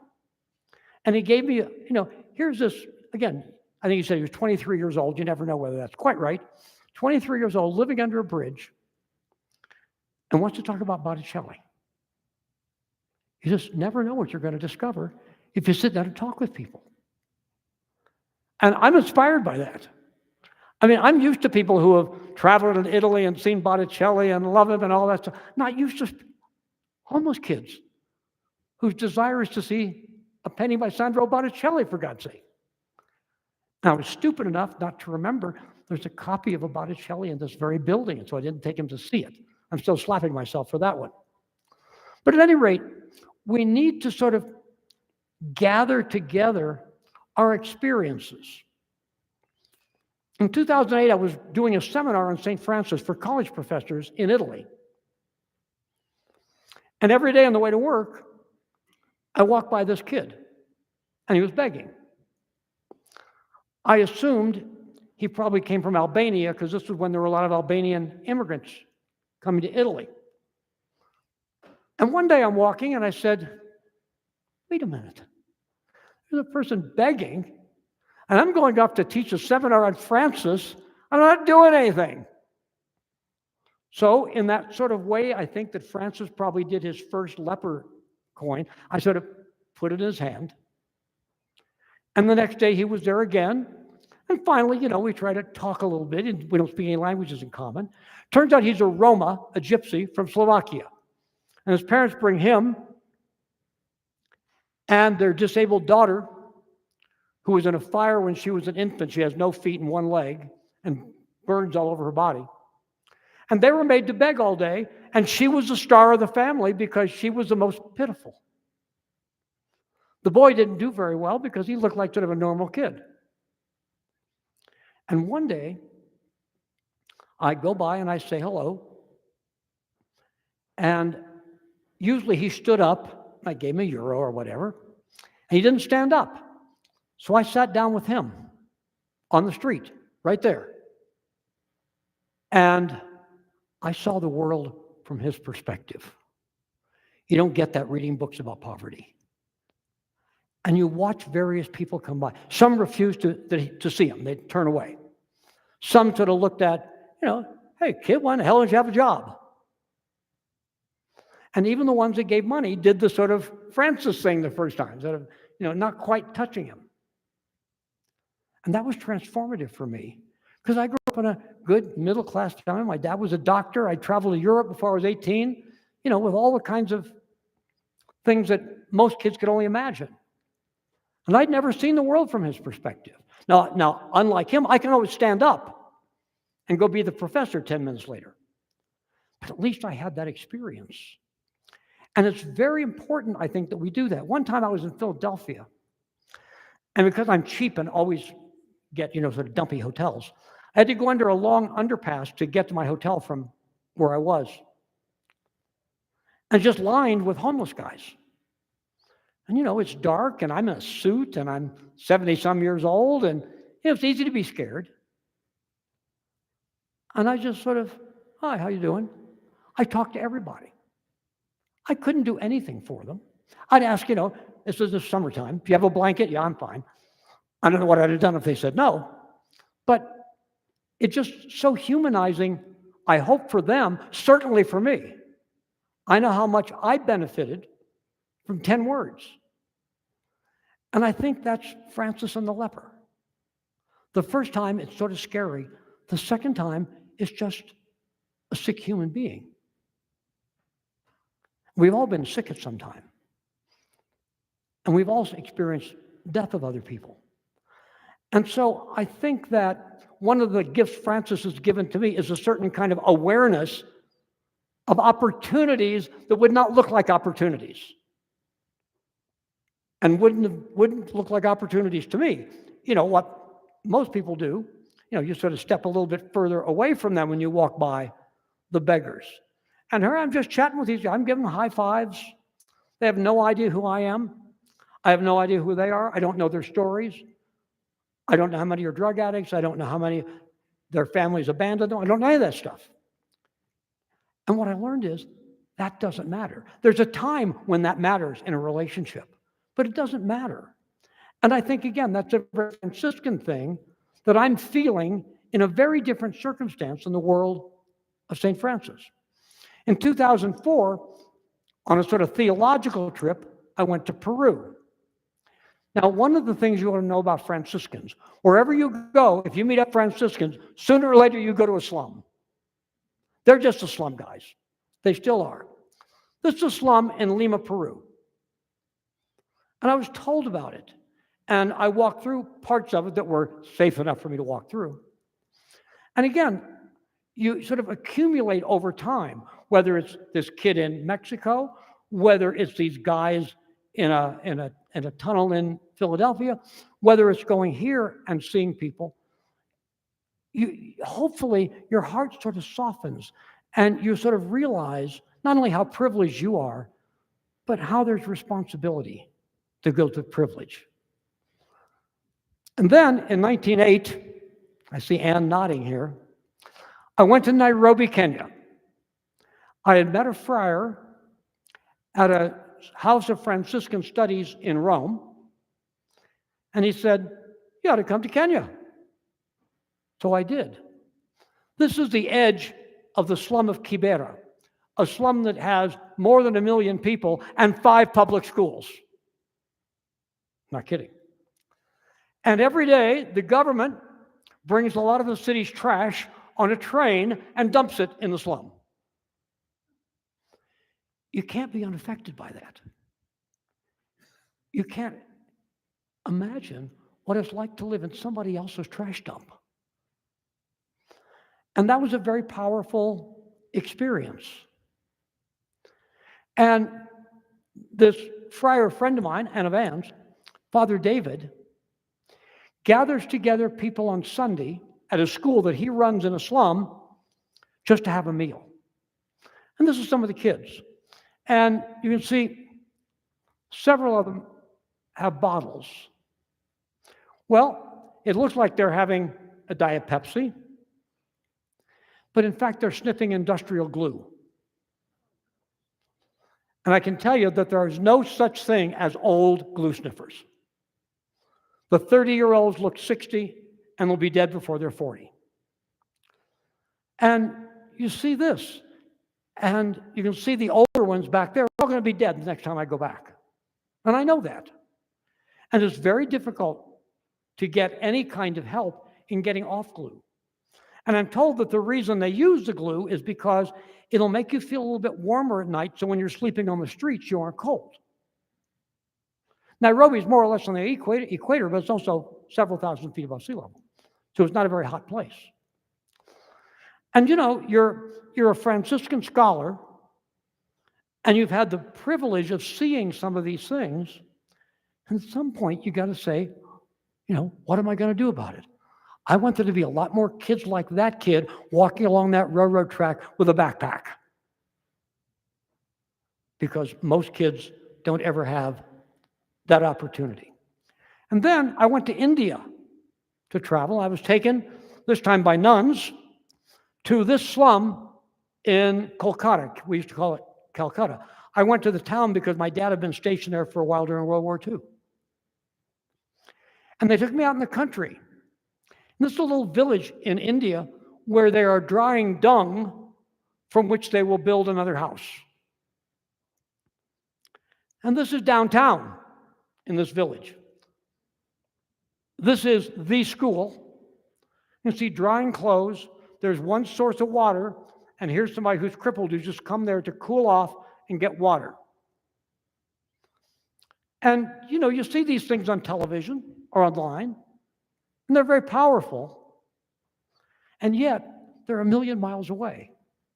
I'm not a million miles away. So I go into this school. They don't have things like desks. They get their schooling on the floor. And I have a very good friend. I want to tell you one more story. This is actually in Europe. I went to find out about Gypsy, Roma kids, they're called. And this was in Croatia. And this is how kids live after they get home from school. Their parents are all illiterate, so they can't help them with homework. Many of the places they live don't have electricity. This is in Europe. And finally, my dear friend Simonetta Brandolini, who is the founder of Friends of Florence, she's sort of tired of me telling stories. And she said, these are probably her right words, "Damn it, Bill, you know a lot about this, and you know a lot of wealthy people. You put those two things together, and you start a foundation." I know how to do that. Doesn't matter. My sister set up a foundation. She'll teach you. You go arrange to visit her in Washington, sit at her kitchen table in the afternoon, you'll have all the paperwork done. As Anne can testify, Simonetta is a very hard person to say no to. And so I did. And I want to show you one more picture here in India. But I also had the advantage of having done a number of teaching company or great courses. And from that, I got a lot of invitations. Somebody will see the videos and they'll say, "Oh, gee, that cathedral course was good," or "The World's Greatest Churches," or the Catholic Church I did. And they'll call up organizations and say, "If you're looking for a speaker, I think this guy would be good." And there's an organization of CEOs around the world called YPO, Young Presidents Organization. And I was invited to give a talk because somebody recommended me through these tapes in 2002. And I became sort of a regular on their circuit, which means I know a lot of people with a lot of money. Because I knew enough to know if you're going to have a foundation that does big things, you can't do that from $10 contributions as much as they're important. Because collectively, they do wonderful things. So I had this opportunity of working with YPO. And YPO comes to the Aspen Institute. So I got to know another set of friends that overlapped but was different here. And this is just a title of one of the programs we did. So anyway, I got the idea of starting this foundation. I had no idea what to do. I didn't have any money. I know a lot of smart people, and I'm not afraid to ask them for help. Right? I've learned when you need smart people, you ask smart people, you know they're going to be busy. Busy people are great. And so I was able to put together a board, including a couple CEOs, 2 or 3 former students of mine, one of my fellow professors, even my old academic dean. And so now I got to find out where to work. And I had a student, he's the guy on the left, who joined the diplomatic corps after he graduated from college. And his first station is Papua New Guinea. Not exactly the hub of the universe. So I went there to visit him. He took me to an island, 70 miles long. This is a Catholic church, by the way. He brought them a book, which is a Nicholas Kristof book, and I brought him mine. Now, that church had, let me count them for you, 2 books. Because before, they had no books. In fact, the island had virtually no books. So I said, well, I can probably get some books, but how do you get them to Papua New Guinea? So I went home. My daughter-in-law is an English teacher in high school. I said, do a book drive. I called up one of my former students, who's a school superintendent, and said, you must have a bunch of old textbooks hanging around because the language of education in Papua New Guinea is English. He said, yeah. I said, I'd like them. He said, when do you want them? I said, I'll be there in 45 minutes. I packed up my car, drove it to Washington. The State Department shipped them to Papua New Guinea. And by golly, Papua New Guinea now has, in this island, several thousand books. And the story I was told by this young man, my former student, is they gave a few books to individual students who would help organize things and whatever. And one of the fathers broke into tears and said, I could never imagine that we would have in our house a book.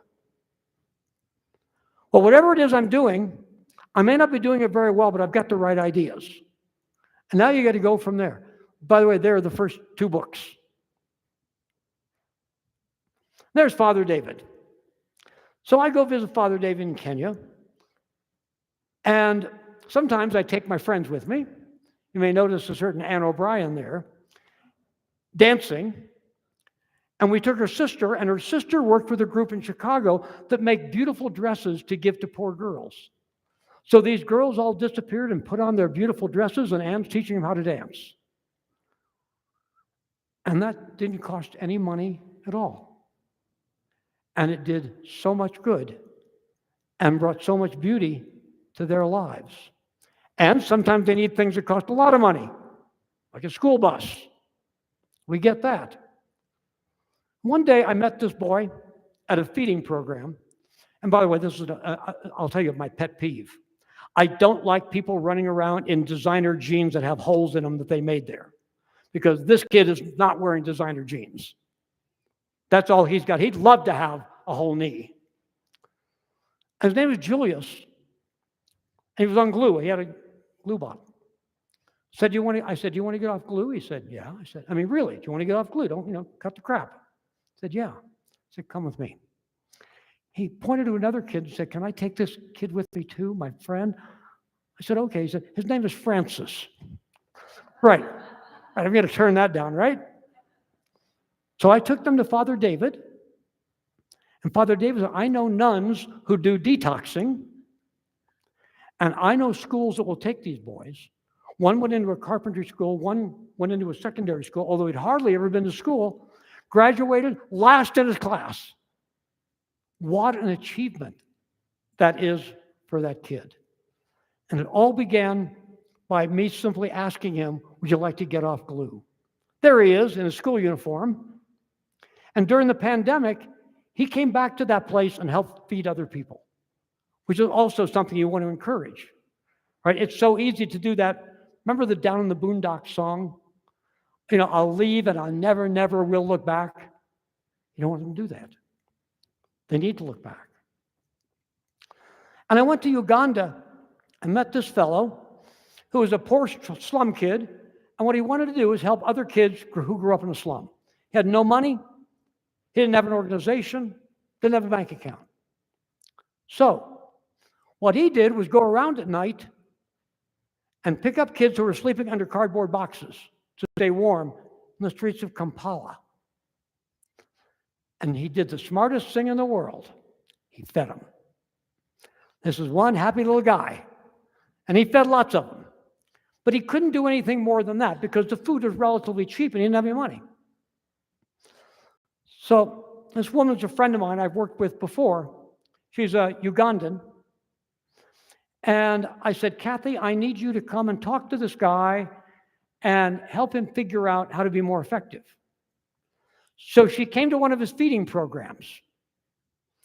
And I'm passing out food and whatever. And at the end, I said, Kathy, I didn't see you at all. What were you doing? She said, I interviewed every one of the 50 kids.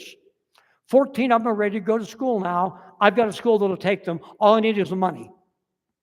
That makes it pretty easy. Other people did all the hard work. I just had to scrounge up some bucks, and that was pretty easy to do. And there are some of those kids now in school, and this is probably the world's oldest kindergarten graduate. He got a late start, but boy, is he proud of being a kindergarten graduate and a first grader. And I traveled to Asia. My father served in Myanmar during World War II. In fact, he left when I was 6 weeks old and came back when I was 2. So I always wanted to see the place. I learned about an orphanage outside of Yangon, which we used to call Rangoon. 150 kids. This is their library. And it's pretty spotty. And so I was able to find some funds because one of my board members lives in Asia. And I said, do I have a project for you? And that's the project. And they now have a library. And you know what kids in that library did during the pandemic? They read books. They don't have phones. They don't have laptops. They read books. And because the education they get in the primary school is so grim, we hired a full-time teacher to be in the orphanage to encourage them. And we also sent, this is very important, I sent a young man who was a student of mine. You can see him, I think he's easy to see, but you can see him here.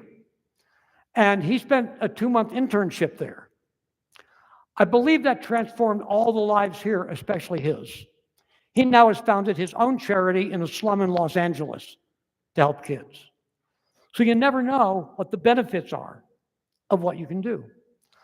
And these orphans, they never had been anyplace. Never been anyplace. And the people who ran the orphanage said, do you think we could take them on a weekend trip? Maybe to the sea, because none of them had ever seen the sea. Well, they've all seen the sea now. And there they are frolicking in the sea. And I feel pretty good about this trip. And then the next year we sent them to the most important historical site, which is Bagan. We all remember school trips, right? Who would think there'd be a school trip possible in a lot of parts of the world? That's just, we sent kids from Africa, by the way. We sent them to a giraffe center. Well, let me tell you about Pedro. Remember him, little kid I met?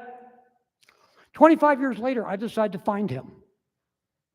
Took a long time, and I found him. He's now living in Nuevo Laredo. By the way, one of the reasons I couldn't find him is his name's not Pedro. He explained to me, you don't use your own name when you're on the streets. That's him, the guy in the red shirt, and his wife, and their 3 sons, all of whom have pretty severe learning disabilities. They're all in school now. And there's Cornelia, the girl with the scars and burns, the Roma girl. And there she is with her 2 children. And we send her kids to a good school in Slovakia where she lives.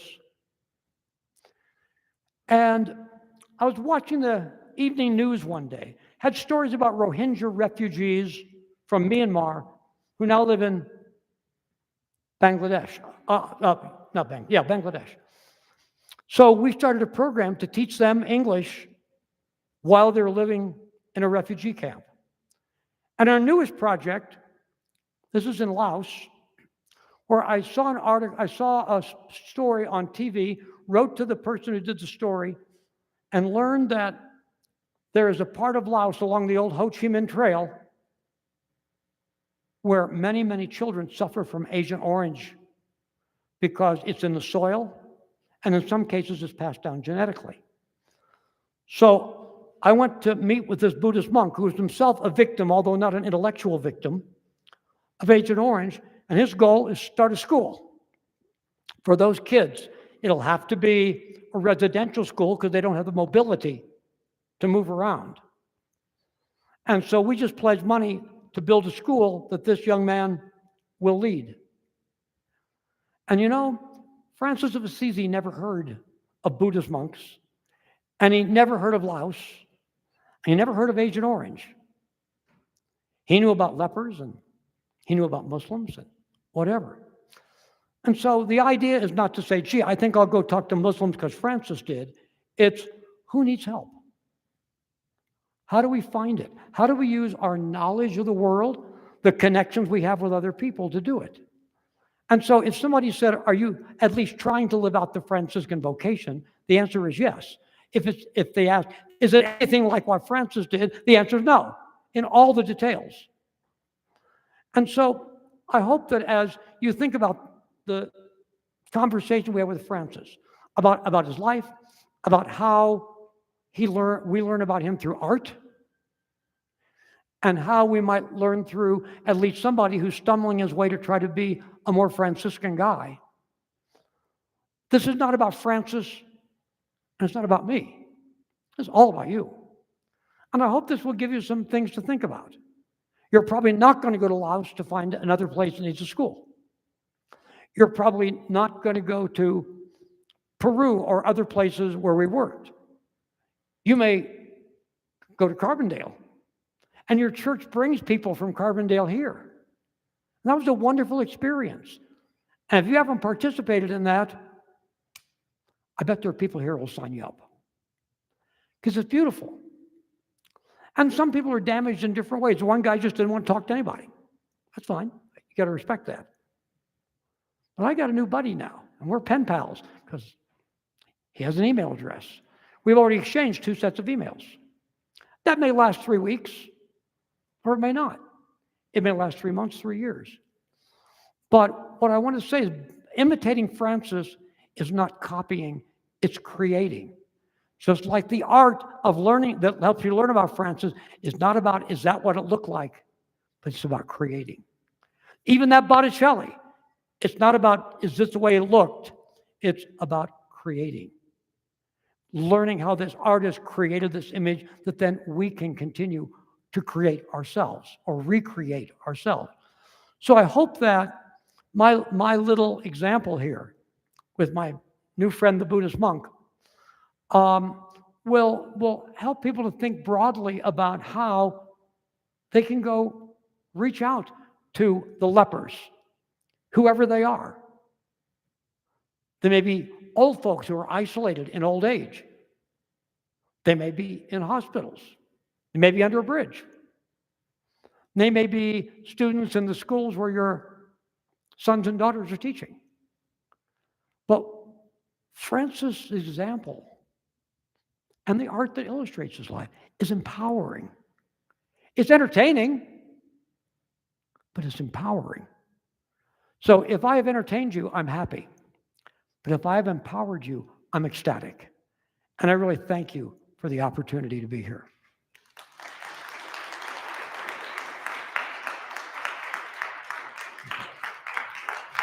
Thank you. Do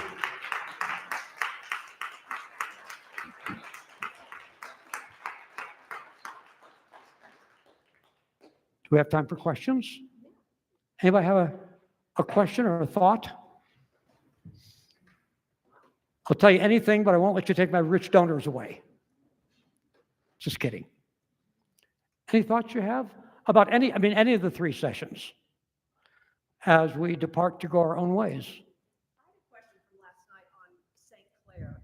What was there, considering the culture at that time and that women women and men were not allowed to, were they allowed to go to the same preaching sessions or sermons? No, they were separate. Remember, we'll see, there are a lot of paintings of saints preaching. It's always men over here, women over here, and a divider between them. So did St. Francis preach to that at that nunnery or no?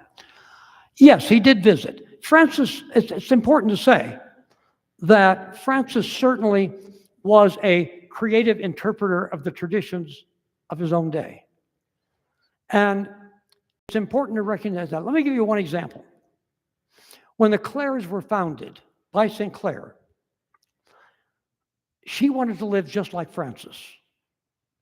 Because the difference between a monastery and a friary is a monastery owns property, but the individual monks don't.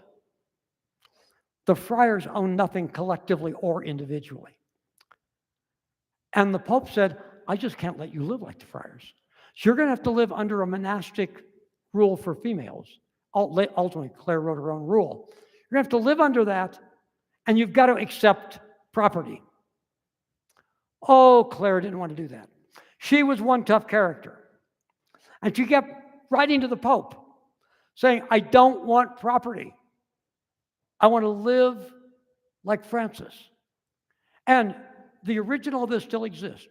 The Pope issued a bull that gave Clare and her sisters, listen to this phrase, the privilege of poverty. She even talked the Pope into it.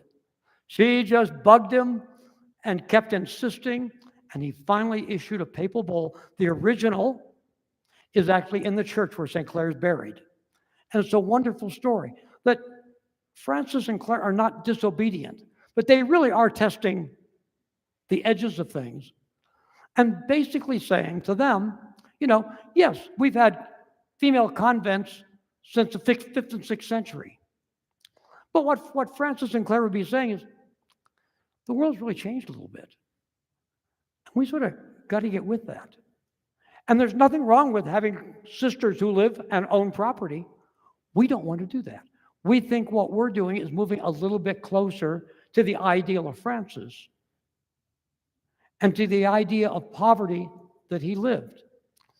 So Clare was a pretty tough character. And Francis was too when he had to be. I mean, he's the gentlest guy in the world, but every now and then somebody would say, Francis, we really need to do this. We really make an exception here. Francis was pretty stubborn. So they were very creative in certain ways, but they're also demanding that the church accept that there are new ways of doing things in this new urban setting of Italy, in the age of the Crusades, and in the age of the theologians like Thomas Aquinas. And so it's interesting because the push is not coming from other cardinals in Rome. The push is coming from this little town of Assisi. And they were always obedient to the Holy Father. They recognized every dogma, including ones that were pronounced in Francis's own day. But they wanted to say the church is a living organism. And the world's changing. And we need to celebrate that and engage it rather than wish it weren't so, or even worse, pretend it isn't so. Does that maybe also give you some thoughts about why this Pope chose the name Francis? Because I think, however much you agree with him, that's what his agenda is. And I'll tell you one sort of semi-personal story. I showed you one of the places my foundation works is Laos. In fact, that's taken in Laos. I was in this little town in Laos I didn't want to be in, but I had a long layover on my airplane. And I was so bored by the town, I just walked around. There was a sign that said church. Good for me. Went in, looked at it, interesting paintings, met a nun. She said, would you like to go meet our bishop? I said, this church I'm talking about is about this size. This is a bishop's seat? Yeah. She takes me to meet him. And we met, and he showed me that he'd taken half of the bishop's house and made it into a dormitory for girls from the mountains because there were no high schools up in the mountains. He wanted them to go to school. And he said, I have room for 12, but only money for 5. So my foundation gave him the other 7. So we became kind of buddies. 2 years later, he's the only cardinal in the history of Laos. So he's now in the capital of Vientiane. So I was with him one day, we were just chatting, and he's talking about change in the church. And he pointed to a statue of the Virgin Mary. And he said, when the angel Gabriel came to her, whatever life plan she had was completely erased. And she accepted that change from God. Why aren't we very good as a people in accepting change? And so I think that idea comes from, for me, from this cardinal, but from a larger sense, for his understanding that, Laos isn't Italy, and 2020 is not 1200. And how do we be faithful to our tradition and yet continue to enlarge upon it? And so I think, I know I've wandered away from your question, but I hope that sort of gives some sense of how I think about things. Anything else?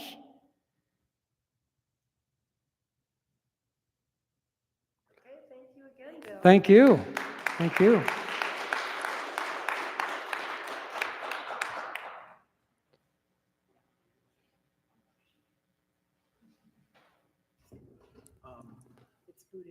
Test. Just real briefly, thank you to Dr. Cook. Extraordinary presentation. We appreciate your generosity, your time with us. It was extraordinary. So what today is the capstone of 3 years of extraordinary work. We've been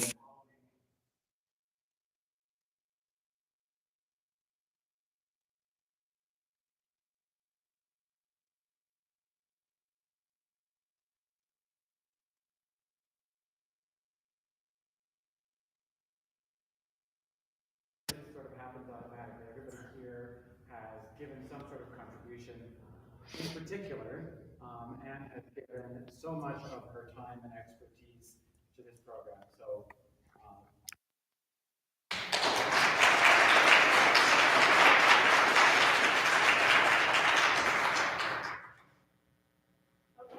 It's a wrap.